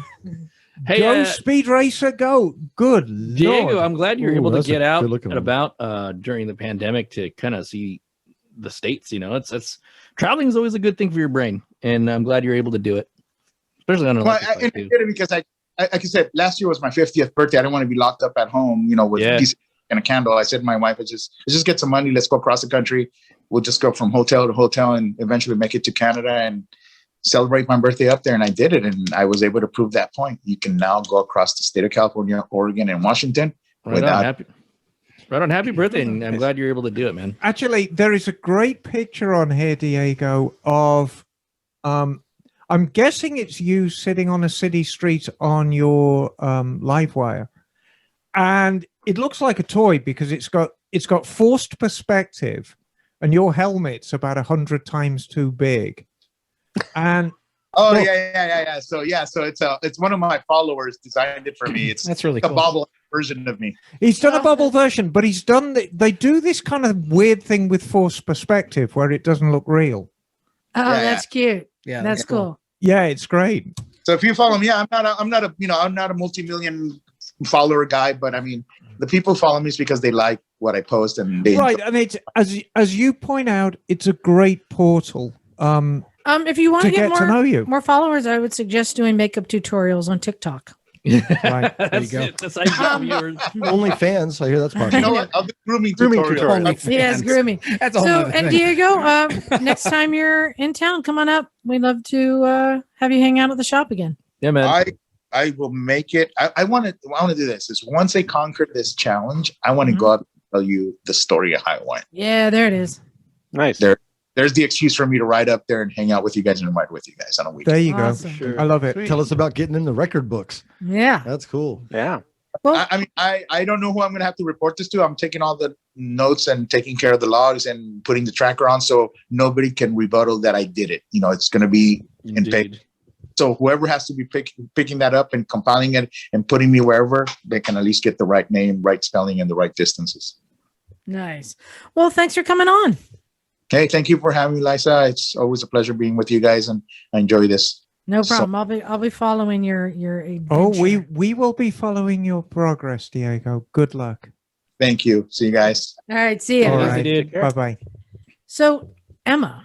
And what a great ambassador for electric propulsion. Yeah, Diego's a cool Mhm. guy. No, doing he's a cool things. guy. And actually, do you remember we always talked about that shitty formula that you ride for an hour and charge for an hour? Mhm. So we're actually beginning to get away from that now, because if you can, I'm kind of doing my little mental math, and I'm thinking you could probably ride for 3 hours and charge for an hour, which makes it a lot more palatable. That's what you now. want to do, anyways. Well, even though- kind of, yeah. Even I if mean, you can know. go further than 3 hours. I mean, some people for sure can't. I'd rather like stretch out for 45 minutes. But chill. we need to get to where you become the limiting factor, not the Oh, for bike. sure. Yeah. I mean, Because for that's the goal, longest right? time, it was ride for an hour, charge for an hour, ride for an hour, charge for an hour, and Right. you need to get beyond that formula. It kind of Yeah. feels like we're getting into the Moore's law, if you know the computer Moore's law, where Oh, right. your Yeah. computing power doubles every certain amount, 18 months or something like that. Because I 18 think months. Yeah. now with Ford coming out with the Lightning truck, that's going to even drive the motorcycle yeah. market You know too. what? Because I think Yeah. everything is kind of accelerating. Dude, that Mach 3 car. Yeah, that's E-Mo- cool. Yeah. The Cool. Mustang What a E-Mo. big move for Ford. But you know what? I don't like that. Technology is really cool, but I want to go back in time Hmm. to when there was new technology at the time. And it's not always accepted. A lot of people don't accept new technology. We had an example of it here at the garage today. Some of us got to see it. Some of us got to ride it. Oh You yeah. want to tell everyone what we had here today, Emma? Is it steam powered? No? Yes, it was. It might as well have been steam powered. We had a Honda CB750 automatic. Wow. Hondamatic. Ooh. Really? Wow. Oh, I Yeah. fucked up. I Yeah. should have showed up for that one. It's God damn. Yeah. not automatic. It's Hondamatic. Is that what Mm. Prince rode? Was that the Prince bike? Kind of? He rode Yeah. the smaller version. Yeah. Ah, okay. So back in the mid 70s, very brief history, Holden. It is very, very brief and very, very short. Honda's mantra has always been, we will make a bike for you. We don't care how old you are. We don't care what gender you are. We don't care what you use your bike for. We're going to make a bike for you. Mhm.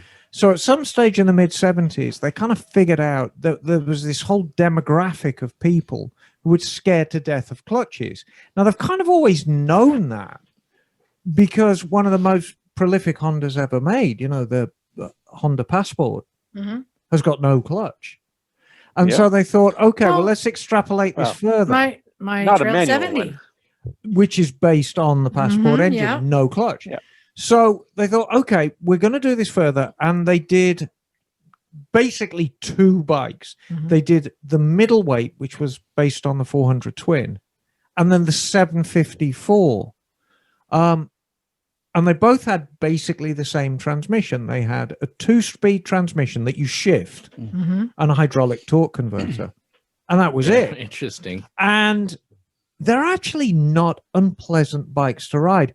I have to say, I find, to a certain extent, I find the 400 a lot more pleasant to ride than the 750, just because it's a lighter bike. How many years did they make them? Oh, and it was very short-lived. Was it okay. the I think 400 the more popular? I mean, because it was lighter and it was more of an entry level. damn so cheaper entry-level as bike, well. yeah. These were expensive bikes. The 750 came in two flavors. It came in the Gen 1, and they were usually lime green. Honda really wanted these bikes to look different. So the colors are unlike anything else in the range. Yeah. So the Gen 1s were lime green with spoke wheels.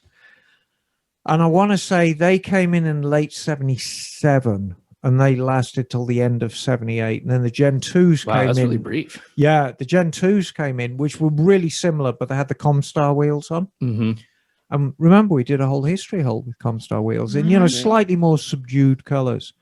But when the twin cams came in at the end of 79, the automatics went with it. They were only ever single cam bikes. So it's quite a short-lived thing.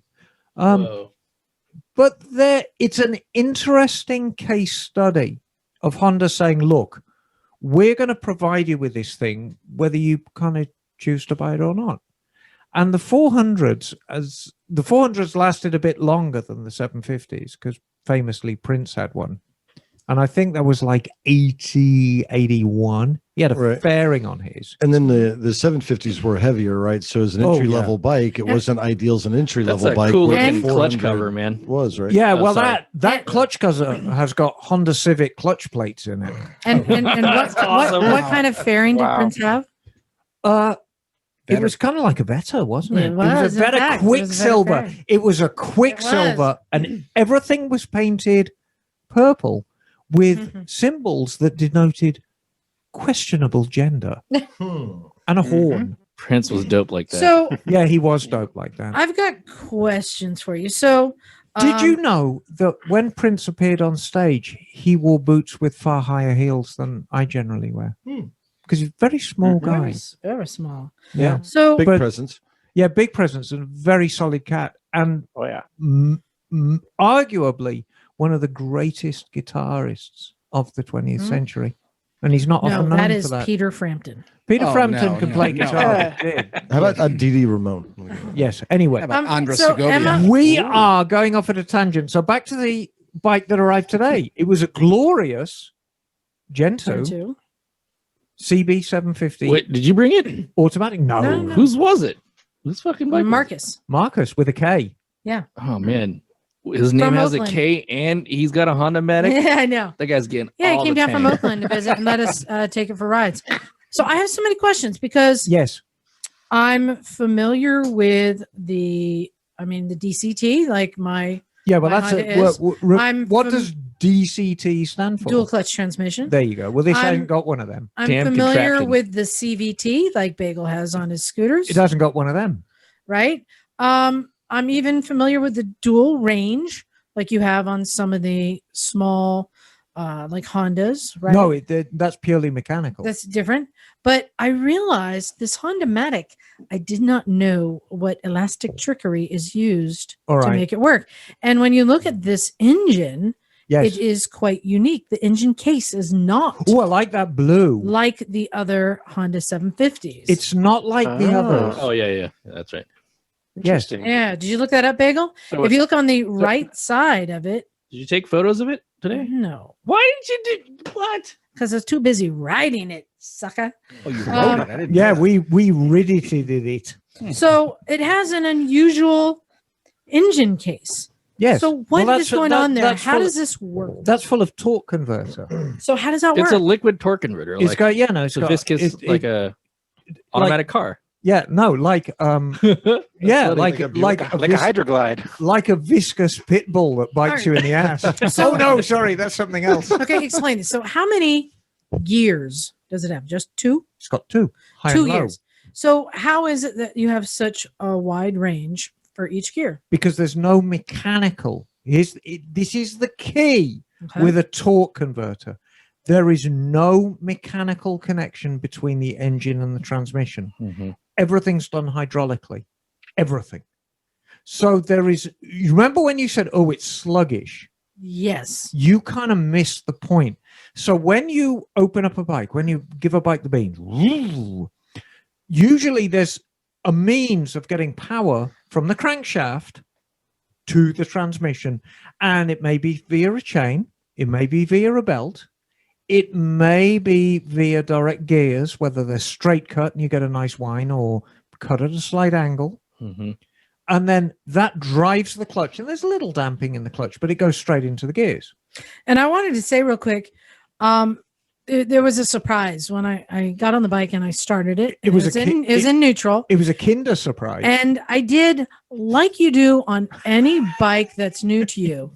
I don't know about you guys, but I usually hold the front brake when I put it into gear because Good you job you don't did. know how the clutch is adjusted or anything. So I just, out of habit, I pulled it in, I put it into gear, and it started moving. It started pulling. It does not have neutral like my bike does. When it's sitting still, it's absolute neutral. You can roll it back and forth. No, this was okay. We're going now. Right.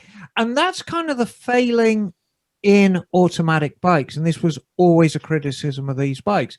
Because if you think about it, a car is a big, heavy thing. You know, there's a lot of inertia, there's a lot of momentum or lack thereof. And so if you're sitting at the light and the torque converter's spinning, and the easiest way to describe a torque converter, do you know what a Nautilus is? Have you ever seen a Nautilus? It's a shell. It's like it's a snail that lives in the sea. Oh, right. Right. Well, a torque converter kind of looks like a Nautilus inside. Oh, okay. And so you have something that's mechanically driven, and the oil is pushed through passages. And so the center of it gets driven by the force of the oil going through passages. So there's no real offsetting. Yeah. Even when they're spinning up idle speed, there's still some drive to the center. It's still trying to turn that center. And so that's what you're feeling. Yeah, just Google a torque converter Right. for your Yeah. general car. It'll show you the principles. And pretty it's exactly straightforward. the same principle. You Yeah. know, it's fluid transfer. Mhm. And they're very subject to temperature. They tend to work better when they're hot. But you've got to watch the temperature because automatic transmissions can run quite hot. Now, the advantage in a car is big enough that you can have separate engine. There you are. There's your engine. It's got 2050 in it or whatever. And then there's the transmission, which takes automatic transmission fluid, which is basically like red wee-wee. It's very, very thin. Very thin. And to give you an idea of how hot these transmissions run, you put transmission fluid in the cheek of the radiator to cool it down. What? Yeah. That's how automatic transmissions work in cars. The oil gets so much hotter than the actual engine coolant. You put it through the hot radiator to bring the temperature down. And usually on a big car like a Cadillac or a Chevy, one entire cheek of the radiator is devoted to keeping the transmission cool. And you may, in addition to that, have a separate transmission cooler. Well, you don't have that real estate on a bike. You don't have the real estate for a separate oil reservoir, so it runs on engine oil.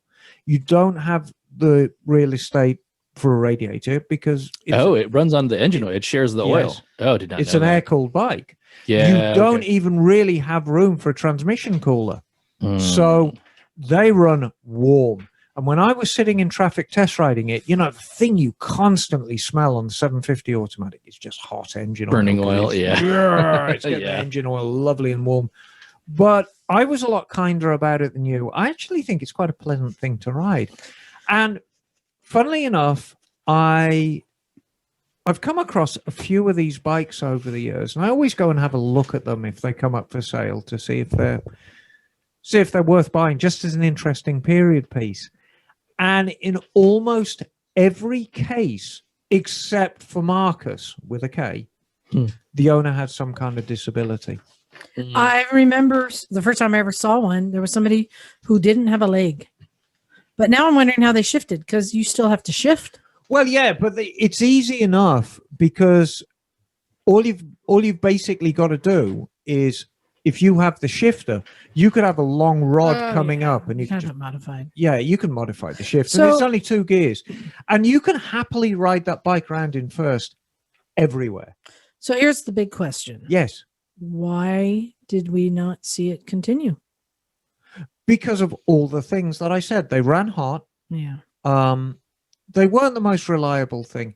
Performance was kind of slow. I mean, if you're used to a 754, Yeah, and what I found when you take off, it doesn't matter how much gas you give it, it's slowly building up until you get to about like 15 miles per hour, and then it catches. Now it's responding, but there's this brief period of getting up to speed that is like yeah, but it's a spooling. technique. I remember- It's a technique. You got to keep the torque converter spinning. Yeah. You got to keep the converter spinning, because that's where your power is. Yeah.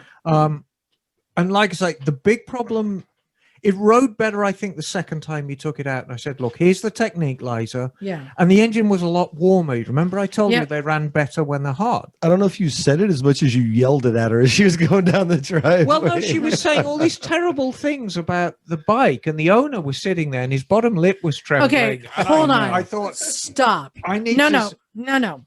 I'm not going to allow you to do this. Here's the thing. I was not saying terrible things. I was saying that his stem bearings are worn out because it keeps coming to center. His tires were underinflated. They were at like 17 psi. Yes, all these... His that's- rear brake Oh god. Yeah. was so worn out, and he had not adjusted it. You could push the brake lever down all the way. all the things. So Oh. these were things that I said, hey, these are simple things we can Yes. help you do to make the bike safer. Did he fix it? Some of them.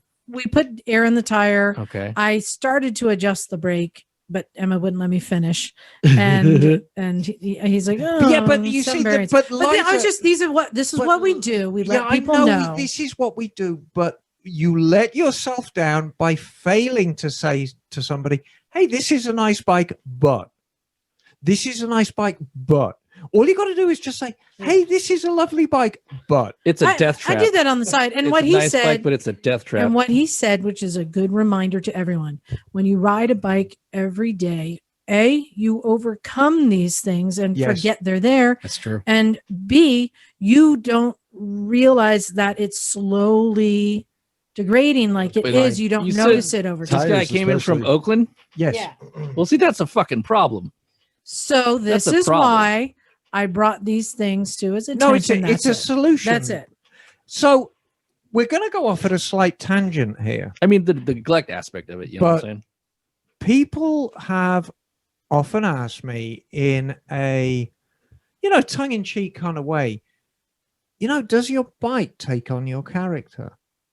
And the answer is kind of yes, it does, but not in the way you think. Yeah. So it's not, does it take on your character in this sort of woo-woo hippie way? Every single one of us is different, and every single one of us has our own exact riding technique. And when you spend enough time on your bike applying the front brake in just that way, and letting out the clutch in just that way, and giving it the beans in just that way, and stuffing into corners just that way, particularly if you have the same commute day in, day out, your bike wears, the components wear in a very specific way. And when you add all these uniquely worn components, it's like a signature for your bike. Is it a reflection of your character? Well, it's certainly a reflection of your riding character. And so even though your bike rolled down the production line with 1,000 others like it, When it gets to a certain age in your ownership, it rides unlike any other version of that bike. Yeah, I've ridden many Superhawks that don't ride like mine at all. Right. Mhm. And also, I'd like to mention that it also has a lot to do with the way you maintain the bike too. right. Yep. Mhm. And Because if you're a sloppy mechanic, it's going to be a sloppy bike. right. And there are so many factors that involve how your bike feel. You know, once again, second time I've mentioned it, you know, I used to drive Greyhounds, and Greyhounds, like every other bus in the world, they're hand built. And you can have two Greyhounds that run down the line in, a lot of them were actually built in Roswell, New Mexico. Alien technology. And you could have Two-stroke two diesel. that ran down the line together, and they're just completely different. Yeah. Completely different buses. They drive differently, they handle differently, they brake differently. Bikes, to a certain extent, are mass production vehicles, particularly high volume bikes like KLRs. But European bikes, to a certain extent, are still hand built. And so you factor that in as well. So you end up with this signature for your bike, and somebody else rides it, and it comes back and it feels completely different for that reason. It's almost like you've set some of the wear back to zero. So does your bike take on your character? You know, if you want to be romantic about it, yes, it does. I'd say that if you have your suspension work done for your riding style and your weight, it's probably going to be different than the exact same bike from another person's. Right. So eventually your bike becomes a part of you. And so it is with Marcus. He'd spent so much time riding that 750, and you know, it had crept up on him. And Okay, it compensated. Does he have a reference of what another? Does he have another bike that he can ride and reference? He's off? got 5 of them, or 5 7 of the of them. same one. He's got a bunch of them. He loves them. Oh, okay, well that's interesting. too, though. Yes, he I don't does. know. So I have one last question about this. Yes. Do you think we'll see this technology come back? No, never. Okay. I didn't know if they've improved it in cars. Technologically, it's a dead end street. Okay. Because giving a motorcycle, which is basically a high performance, high efficiency vehicle, you know, we always say, oh yeah, the high performance, which is largely true that they are. But motorcycles in reality are very, very highly efficient vehicles. Giving it a 2-speed transmission and a torque converter, a slush converter, as they were known back in the day. It's old technology. It's never going to make a comeback. DCT with 5 speeds. This is the modern technology. Bringing back the Honda 750 automatic would be like walking into a Ford dealership and saying, I'll take that Pinto in the corner, please, with the plaid seats.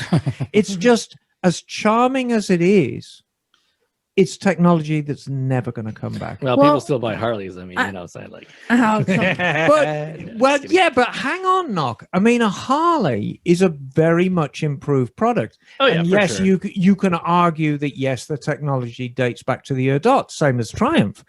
But like Triumph, it's a muchly improved product. If you've ever ridden an AMF Harley and realized just how terrible the brakes are and how terrible the handling is, Oh yeah, there's you realize how improved a product they are. certain build quality aspects that are better Yes. on modern bikes. Yes. Well, I have Yes. some good news for our listeners out there. Yes.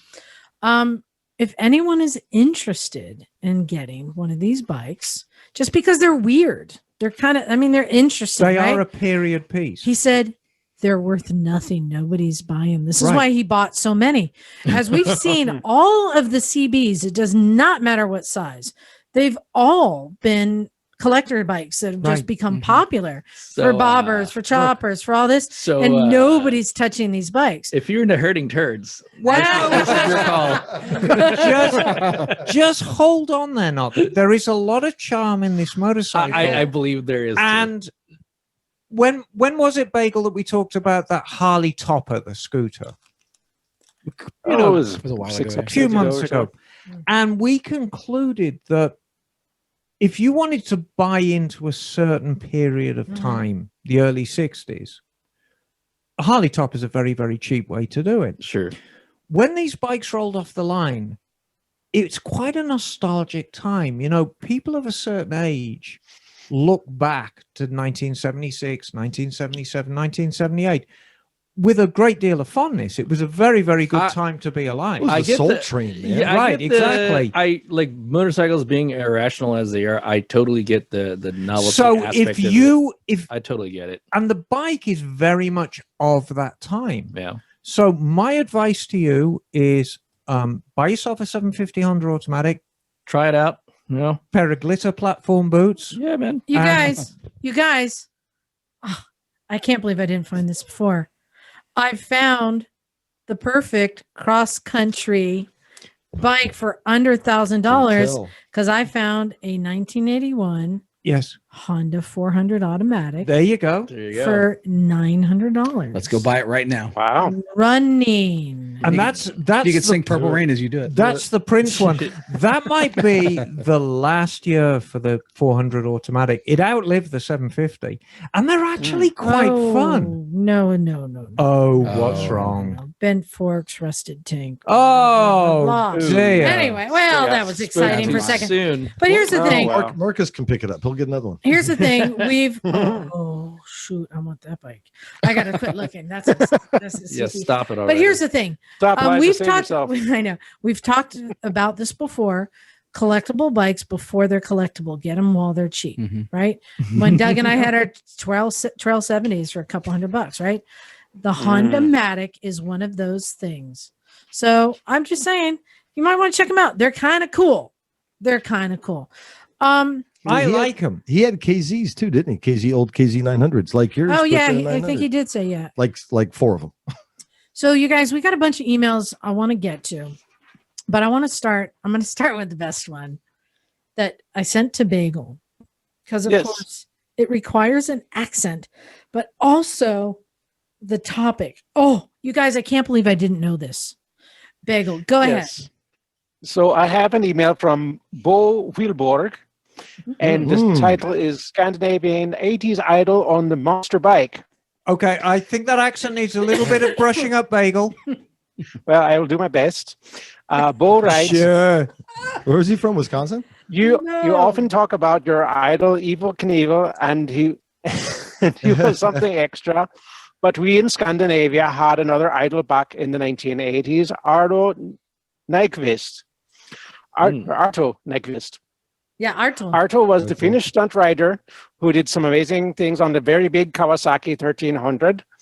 This was long before modern times, with stunt bikes modified for stunting with pizza sprocket and things. This was a standard Z1300 without the mufflers. Arto wheelied and towed him. Yeah. Arto wheelied and towed himself behind the bike wearing clogs. He also rode the bike sitting backwards and standing miles sitting backwards. No wonder he was so famous in the mid-80s here in Scandinavia.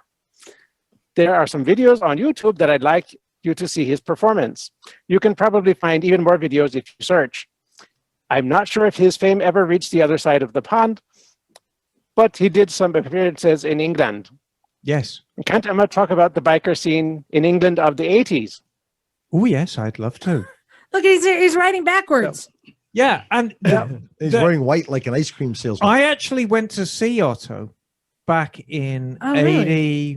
81, and he was doing a Really? show at I want to say it was I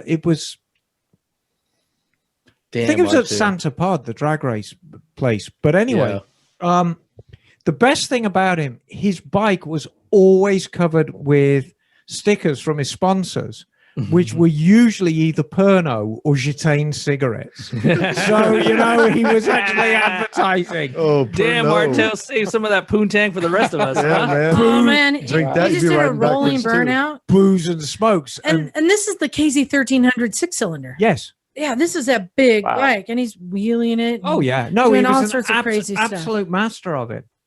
See if you can find some with a sponsorship of the Pernod stickers. gosh. I do love Pernod. That's And awful. and I apologize to everyone in Sweden for the horrible Swedish accent. Oh, it was appalling, Bagel, but we enjoyed it Yes. every moment, darling. I like how it turned thank you. Scottish a little bit. Yeah, I got a little. Yeah. And wait, and, Well, and he you know, it's also all had the a northern latitudes. and he had a Yeah. question he wanted to add. Did you catch that, Bagel? Let me see here. You want me to? Well, yes. Can Emma talk about the biker scene in England of the 80s?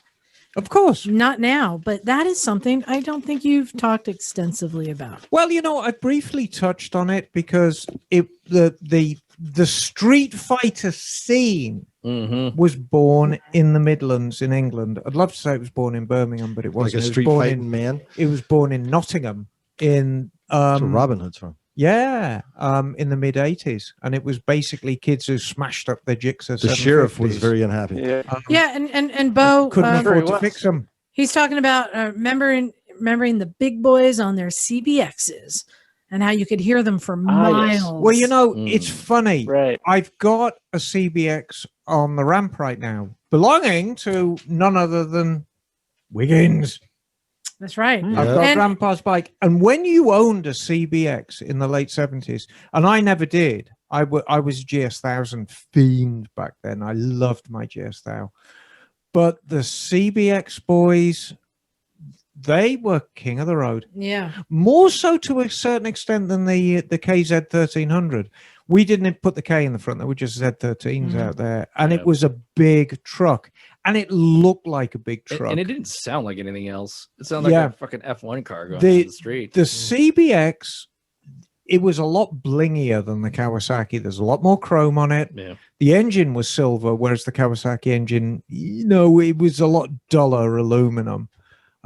And it was just a brighter bike. And God blimey, you see those things coming towards you, and you've just got this giant cam cover and all these exhaust pipes coming down. And it was like the 4th of July. It's almost proportionally like from the front on, it was just wider than an actual car. It seems like it was Right. just like you had this tiny front wheel and this giant engine bank And that was sticking out of it. and that And the was little forks. very, very deliberate on the part of Honda. Yeah. And I wanted to thank Bo for sending that in and letting me know about Arto Nyquist, spelled Nyqvist. Like with, Thanks, Otto. And also, Like, he well, said, even though he Let's go. never was able to get a CBX himself, for the last 22 years, he's been very happy with his XJR 1300 SP. that's a good one too. Yeah, Yeah. that's a good one. Yeah, that is Yeah, a good he one. said- Muscle bike. Yeah, he said it was a kind of a modern CBX, just missing 2 cylinders. Mm-hmm. So thank you, Arto Nyquist. I can have a Scandinavian hero now. Yeah, I thought it was going to be Yeah, Thor. we're at first. international, baby. All right, Knock, what you got there? All right, this one's from our friend James. Hello, Misfits. Huge fan of the show, although I only Hello, recently James. Hi, James. Hey, James. Oh, Dun, James. dun, dun, dun, dun, dun, dun, dun, dun. only read about it recently. Only recently read about it and started listening. I'm an auto mechanic by trade, and have so much respect for what y'all are doing with the Recycle Garage. I have an immense amount of respect for Emma and her obvious encyclopedic technical knowledge and experience. Oh, cheers, darling. As we just proved, because she did not know we were going to be talking about the Hondamatic. But She you just can't shut had up that- about it. loaded in the barrel. I've been riding for about 4 years now, and I just got I got rid of my Triumph Thunderbird LT. I've only had cruisers so far, and I'm looking into getting into a middleweight standard or perhaps a sport touring bike. Okay. He finds that like nimble bikes are more his bag. He's open to recommendations. Really fallen in love with the look of the naked sports bikes, particularly the CBR 650R Yes. and the new Trident 660, which Yes. is actually that's a hot looking bike. Yeah, Trident's where it's at. Yeah, you should probably get the Yeah, Trident. just buy the friggin' Trident. Yeah. Wait, 6'2". What's the one that's the Nakeder Versus? Not the Ninja. There's one in between. Oh, it's the That's a good looking bike. The, Oh, the ER, ER 650N. 650. yeah. Yeah, ER650N. The Check those out. They're cool. He says he's 6'2", 275 with a middlemate. Oh, he's a big lad, isn't yeah. he, eh? Okay, With I a changed that middleweight- to the Versus 1000. Bro, I was telling you, Exactly. versus 1000, bang for your buck. That's a great bike. Yeah. Would a middleweight bike be better for him for his large frame? Will he be satisfied without the power of the big twin 1700cc Triumph? What about the FJ? We were just talking No, about that, weren't we? Versus 1000. Versus 1000. Yeah. I mean, like, if you want something nimble, upright, and if you do still want the power that the 1200 delivers, get yourself like maybe a versus 1000, Versus Multi-strata, 1000. maybe. And multi-strata FZ. It still rides like a sport bike, but you can also load it up as a terrain bike. Or Yeah. FZ09. Hate to say it, Oh. freaking Bandit. Bandit 1200, yeah. 1200 Bandit. Well, I mean, if he's buying new, he's got a lot of great options for sporty 12. Yeah, and I Luigi mean, bike you know, standards, I'm never sure where Ooh. Suzuki are at with a Bandit. What about because, Yeah. you know, strictly speaking, you can't buy a new Bandit. Yeah. But if you plonk like 10 grand down at a Suzuki dealership, I bet they'll sell you a new one. I Or mean, they'll find you one. like I can like I saw a recent review of the new generation of middleweights, and they're saying that the Trident 660 for the price and for the quality and the build is the one to get. No, versus it's by far the 650. one to get, but Well- it is not a large bike. Yeah. No, And I don't think you're going to be looking for power. I think You're Or, going to be. He might be better off going with the Trident. You're with the going to be Tiger looking. 850. He's Yeah. going to be looking for real estate. that's maybe I'm a saying- speed triple. No, Speed the- triple 1200 or The 1100. 1250 Scrambler. He's a big guy. I Oh, rode with that big yeah. guy. Yeah. Me and that big guy went Yes. riding up in the mountains in Yeah, Big yeah. Sur. Oh, yes. And he had that Good bike. 1250 Triumph Scrambler. Scrambler. That just and looks it fit cool. him perfect, and it looks. Or- it pulls or- chicks, man. in the same vein, the Ducati Desert Sled. No, no, no, no, no, What do you mean? no. It's not the right kind of bike for this range. No, that No. Triumph 1200 not Scrambler. very versatile. There's also the F800. All right, I'm sticking Yeah. with Versus 1000. That's a good one. Versus 1000 Yeah. is a wonderful That's a good one. bike. Sorry, we didn't help you decide between the CBR and the 660. We're just letting you know that you've got way more options, and you can't really go wrong Yeah. with picking them. Versus Triumph. 1000. Get the Triumph. All right. Yeah. All right, John, you got one there? I do. So this is from Gino. Hey, Gino. Oh, Gino. That's gonna. Wow, that was awesome. I'm gonna get a Hey. pie. Hey, It doesn't have an Italian last name for the record. Okay. So good morning, Misfits. Hey. Good morning. Yes. I've been a proud owner of a 2014 BMW R9T. That's Which nothing to be proud of, Gino. I had one of those. It's I beg to differ. BMW. It is The a good looking BMW, motorcycle. they are a lovely They're a head motorbike, turner. actually. They- For a little over a year and have put a little over 4,000 miles on it. I ride with my dad, who has a R1200 GS, pretty often and find myself Mhm. touring a decent amount. Okay. The problem is that the R9T doesn't have any wind protection. Yep, no Anything over windscreen. 3 hours in the saddle is painful. I was wondering what your thoughts are as the BMW S1000 XR Sport touring bikes. That's if you can't afford that, you get a Versus 1000. But that is like the Versus 1000 with all the bells and whistles. Yeah. Yeah, and he's absolutely right about the R9T because I loved my R9T, but I couldn't. It's because of the way it's set up. You can't put saddlebags on it. You guys Right, are you get a wusses, small man. I windshield. rode one like for a week across Scotland, for God's sake. I did like 9 hours across the mountains of the Scottish Highlands. It was horrible, but Yeah, I but did. that's why I sold it though because you can't really go. No, there's no. You protection. can't tour it. I don't think the S1000 is going to give him any more wind protection. No, It's going to be a better It's as much wind seat. protection. No, it's a lot like the Versus, and you can get a tall Is windshield. that the S1000 XR? The XR one? No, he's talking about Yeah. the naked one. No, the XR looks like a it's adventure bike with Oh, no adventure. It's an out- inline 4, right? Yeah. Yeah, I was It's thinking a of the naked. sport It's adventure. just like the Versus, Listen. but the now Just way more Here's the expensive. caveat. Yeah. Here is the caveat. Because I hang out with a lot of the guys who do track Wrestling? days. Oh. Yes, wrestling, naked mud Oiled wrestling. up. I hang out with those guys, and jolly good fun they are too. A lot of the guys who do track days, and as good as those 1000cc BMWs are, when you fall off them, God, they're expensive. Oh, Oh God! Bring more wallet. almighty. Bring more wallet. Oh, there it is. Oh, that is a nice looking They're bike. great looking bikes. We Yeah, rode is it? down to Pinnacles with somebody. But one I time. tell yes, you what, exactly, and they moving. blasted that- past moving. me. is that the Yeah. new one? I What think year so. is that? Yeah, 2021? It looks Who- good. it's an S1000. What does it XR. retail for? Probably They're a good 20 bike. probably grand. $7 million. Yeah, well, it's a 200 horsepower Look, bike. Look, Yeah, This I is like the this tuned because version. it's the S1000RR in an upright position that you can Yes. put bags on. Oh, it's a great This bike. is exactly what he wants. I You like should that. get it. It's just dude. way See, more I- expensive. Yellow, man. Just get it. I particularly like the V-Strom 1000, the new one. I'd imagine those are a lot less problematic than the. Yeah. I tell you what, twins. I had a V-Strom 1000 come down the shop last week for Yeah, they're tires, just gonna look really good. and though. I put some Heidenauers on it, some very Ooh, knobby ones. knobby-ish ones. And I tell you what, God, what a bike Looks it good. is. Yeah, I really, really Oh. like that bike. God, it looks good. And with the knobbies on it. Suzuki. Yeah. Buy the BMW. Do not crash it, because if you do, it's going to be a $10,000 fix. Or get the Pan America.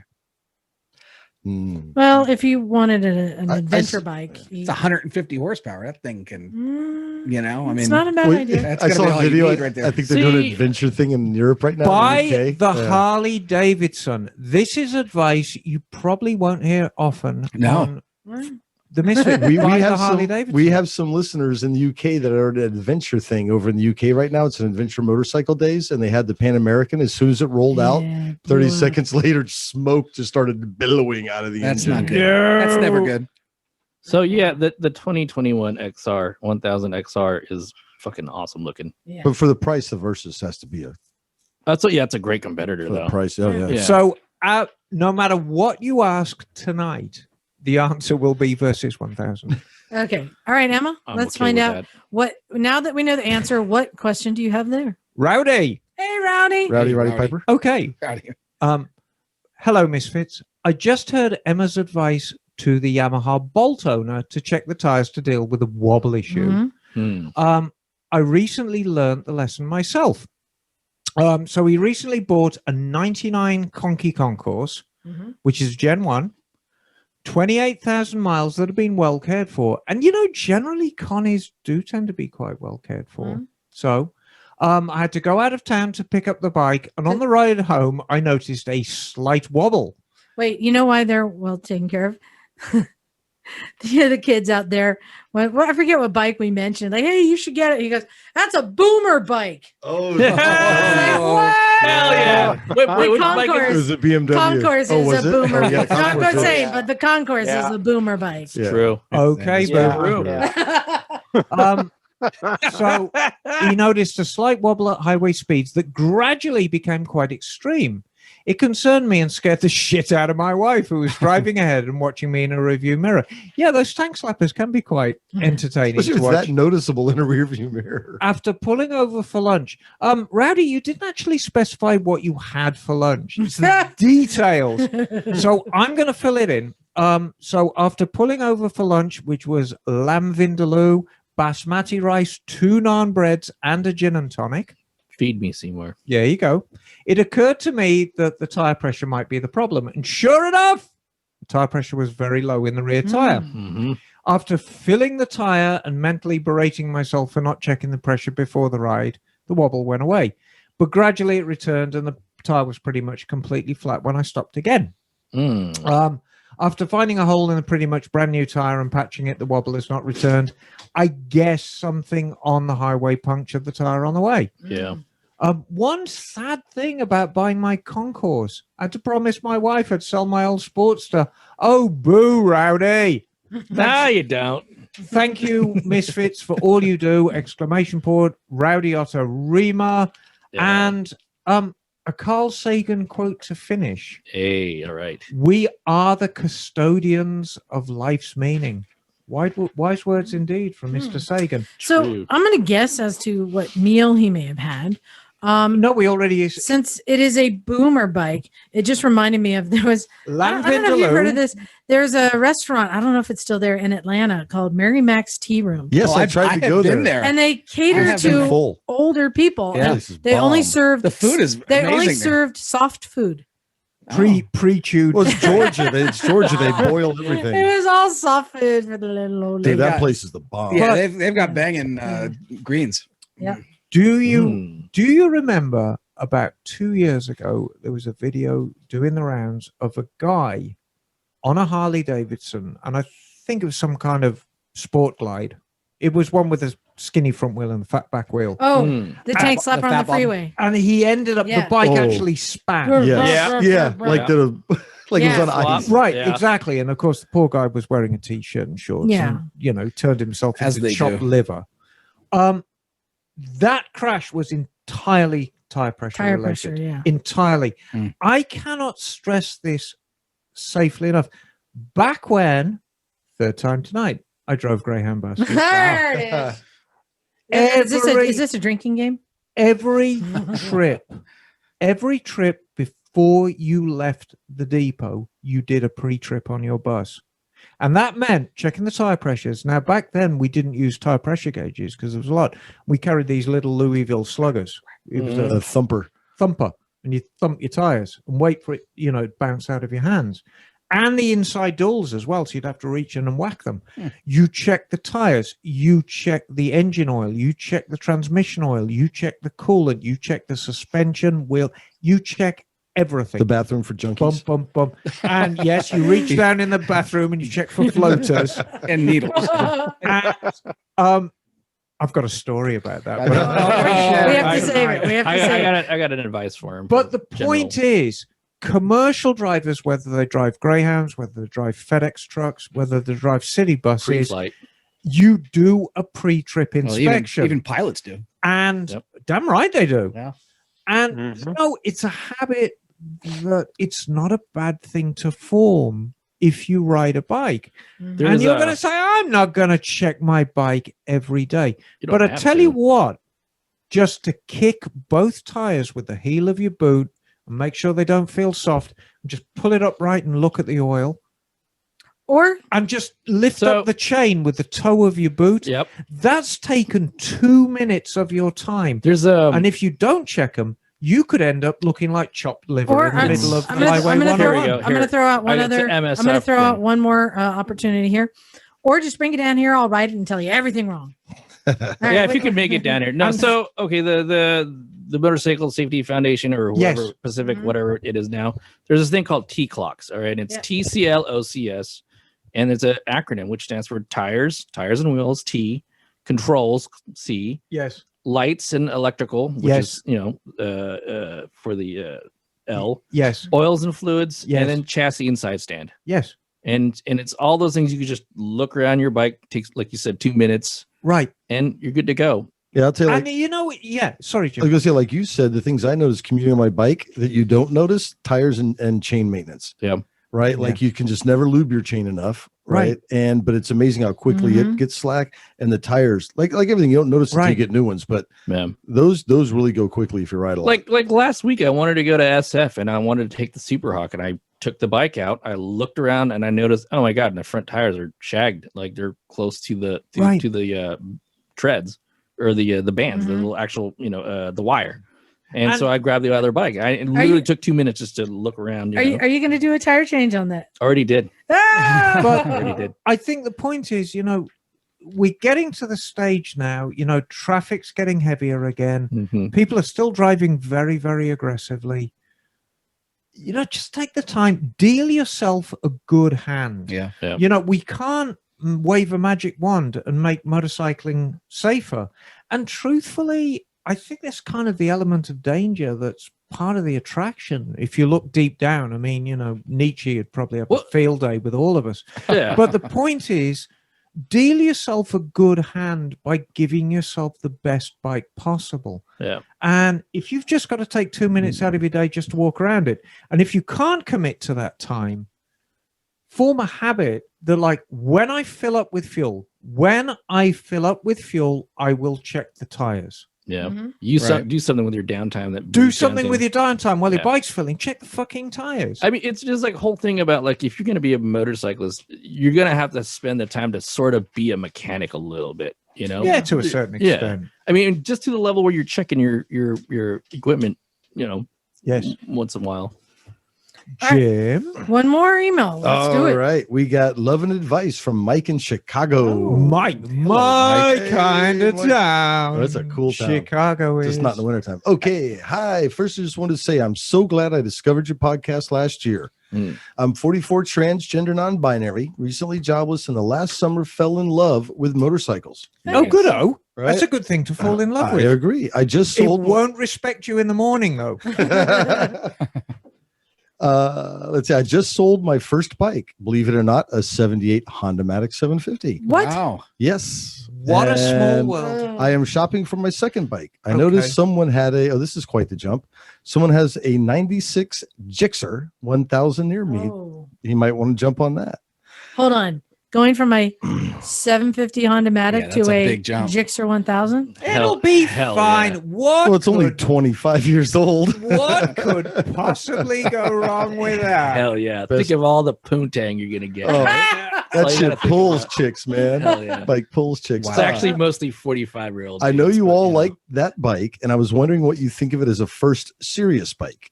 I get such a kick out of you all. I'm especially inspired by Liza and Emma. Not so much though. I really hope. Perfect. That's the way it's supposed to be. I really hope to visit you one day when I am in Santa Cruz. Okay, hope to hear from you. Love, Mike in Chicago. I'm Cheers, absolute man. right now. I'm looking at Liza's image, and it's terrifying because the camera's low, and it's like looking up, and Liza looks like the 50-foot woman, Like ropes of nasal hair. Rah, it's like Godzilla, Liza. What are you doing with that? man? God, So the Gixxer, Gixxer, well, it's an oldie. Liza broke it. yeah, Gixxer's a fast bike. It's a fast bike, but it's a 99, so it's probably going to be an S-Rad. 96. 96. Oh, it'll be Oh. a slingshot. Oh, Mike, you're gonna dig it. Oh God, You're gonna have so many people come up to you and talk to you. Mike, about it. How are your you social skills? How are your people avoidance skills? Most importantly, just look. I have this theory that within reason, everybody is capable of riding any bike. Mhm. However, it's a big however, you do require a certain amount of restraint and a certain amount of respect for the bike. Now, a 96 Gixxer 1000. Oh, dear God, you could get yourself in a world of trouble on that bike. still a relevant motorcycle to go fast on. I tell Oh, you yeah. what, I could Very put a half decent rider on a Gixxer 1000 and beat the pants off anybody on a modern bike. It's true. It's true. Anybody. Oh, yeah. Those things are What did he say he was riding before that one? The Hondamatic. Hondamatic. That's a big So, jump away. so you're Yeah. going from like 40 horsepower at the rear wheel Yeah. to nearly triple that. So, like the power delivery on those things are pretty linear, right? I mean, is it at the top end? Is it all at the top end, or kind Well, of I mid-range? know. I mean, Gixxers The have specific- always been revvy. I mean, they dropped a couple of bulls. I think 92. It was very, very peaky. Okay. But I tell you what, it's a fast ass bike. Okay. Yeah. I mean, you're just probably gonna have to So, get used to the clutch. I mean, it's 140 horsepower. So just Yeah. approach it with a great deal of restraint. Approach it with a huge amount of respect for the bike. Yeah. You know, The straights are gonna get. the days of flying your Cessna are over. You are in an, you're in an F-18 now. Yeah. The straightaways end up being really short. Yeah, on a but I bike mean, that you know, good brakes, modern tires. Sure. Just respect But the like it bike. was- That's like it. we were just Respect the saying, bike. Or like 17s and Oh, yeah, 120 yeah, and one. Yeah. Okay. Then you're Yeah, good so for that aspect. it's a one. It might have a no 96. It should have a 180 on the back. There was a Yeah. couple of them that ended up with a weird 170, Okay. Yeah. Okay. but you can still get them. But 17s, it's 17s, got big modern rubber. brakes. But with that horsepower, you want to make sure like the suspension's okay and Yeah, the yeah, brakes yeah. are good. All the and things. you don't want to mess around with. So I mean, 140 it all depends on the bike. I mean, the bloody thing's like 25 years old. right. Yeah. I mean, a lot of things can happen to a Gixxer in 25 years. But yeah, I don't see a problem with it. And usually they're always stock after that long, right? They're never modified. Oh, they never. No, they're the perfect. Gixxers every single Gixxer on the road is factory fresh. Yeah, It is the most unmodified. Liza, Especially the I'm tail really tiny. troubled with this camera angle. I really am. I don't think it's complimentary to you. Well, I just found out that Jim accidentally unplugged the other camera. Oh. So Sorry, Bagel. So we're That's stuck with it. I did. What am I supposed to know? that's all right. It was an So accident. buy the Gixxer. Life's short. Mm, Buy the Gixxer and lots of new pairs of underpants. And a good jacket. it's a good looking bike, though. Yeah, So- they are. Lots of colors on the 96. Is And it a we're back. 96? You said? Yeah, 96 Ooh. Gixxer 1000. I think you'll Ooh, yeah. yeah, it's got a lot of Ooh. graphic work on. Show me. I don't know if this is stock or not. I Oh, think that's this might be in. Oh yeah, that's stock. Okay, yeah. Yeah. Yeah, Pretty lots cool. going on there. Well, there you go.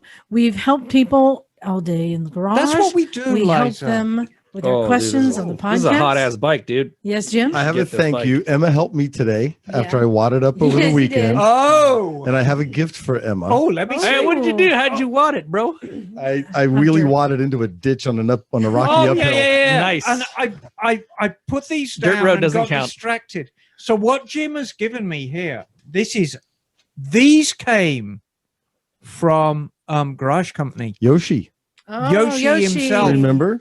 Yeah. And Was that from Pops himself? Yes, he gave me like a 15-minute lecture on how to apply it's a decal. It's not a Yeah, it's a water slide. it's water a water slide. slide. So these are Oh like my a big God. version of the decals you put on your models when you were a kid. Yeah, no, this Yep, is the, yep. oh, then the clear coat over him, right? Yes, Yeah. exactly. Oh my god, Suzuki, these that's awesome. are probably going to end up on the fork legs of Rufus because Suzuki is I don't know, written man. top to You bottom. should just like frame that. That looks. Can you even get those anymore? That's No, like, oh no. you You should know frame what? that, yo. I might actually frame them and put them up on the wall. That looks- at yeah. Mototown. Yeah, that's what you should do. But yeah, no, that's good. fork legs. these Oh. are absolutely fantastic, Jim. Thank you. And it was my pleasure. And my God, you wadded on that poor freaking bike. I tell you what, It's a Honda. It got me out of there. do you know what I think the most durable bike in the world is? Oh, you told me this Hondamatic. one. You told me this one. It was the one that you take care of or something like that, or no? No, I think it is not Okay. just the Honda 250 Rally. I think it is Jim's Honda 250 Rally. That bike, That thing's eating so much shit. It's a dude. hard working It's bike, awesome, boy. man. I tell you what. God. paying dividends. And you know, the frigging catch tank for the radiator mounting looked like a fucking pretzel. And we just bent it straight What was pushed down into It the was cylinder? down. Wait, and- So you were going uphill and went to the right? So I was going uphill. It was, and all the up where I was in the Sears, it was like silt, like moon, Oh, it was, yeah. it's moon Oh, yeah. dust, rocks, and ruts kind of thing. But it wasn't Mhm. the hardest riding I've been doing. But you hit a couple of big rocks, you start ping ponging around. Yeah. And if you're not like super present, I was too far back on it, Yeah. and I ping ponged left, Oh no. and then whiskey throttled it, and my weight was Oh. back, so I just rode a wheelie more or less off into the ditch. and then you ended up Nice. entangled in the rear wheel. Yes, then the Oh, rear that wheel. sucks. I've been trapped The in rear wheel sucked my leg back up That's into not the a bike. That's not a fun time, dude. But it was, it was quite interesting because I think if you've ever, well, most of us eat shit, and as you're going, you're like, this is all kind of interesting, and I can't stop Yeah. any of it. And as I feel my leg going up into the back of the rear wheel, I'm like, oh, this is a twist. And then Mm. everything settled, and the bike was in a ditch, kind of at an angle, and I could just sit on the bike like comfortably with my leg wadded up in the back wheel. Yeah. And I'm like, And that was just- lucky. Yeah, Yeah, that doesn't just- hurt as bad as I thought it would. No. Sit and contemplate life and the choices Yeah. you've made that led up to this event, and then extricate yourself. Well, I think the other problem is I got my tires, so I run those in hard into the Moto Z's, but I got them at like 18 pounds because I don't want to Right. get a flat because you could hit these But, gnarly rocks. Not great for grip. But Jim, thank you so much for the Thank thoughtful you. gift. You know, people have often asked, and it's worth repeating again, that if we put on our rapport with each other for the show, and we have very, very real friendships. I mean, you know, I don't hang out with Liza because she's just appalling. No, this is true because as John Obnoxious witnessed, people. Moyne gave his ass to me to squeeze Right, because this is the kind of relationship we have. Well, it's Pakistani tradition. right. Well, it it's is. because we got in trouble That's for doing Moyne's it. in pack. That's Pakistan. the men of the households do that. Yeah, but no, Jim and me, we're probably going to have dinner this week again, which has become our transmission. I mean, you know, these are very, very real friendships we have, and it's always a pleasure straightening out the damage you've done to your suffering bikes, Jim.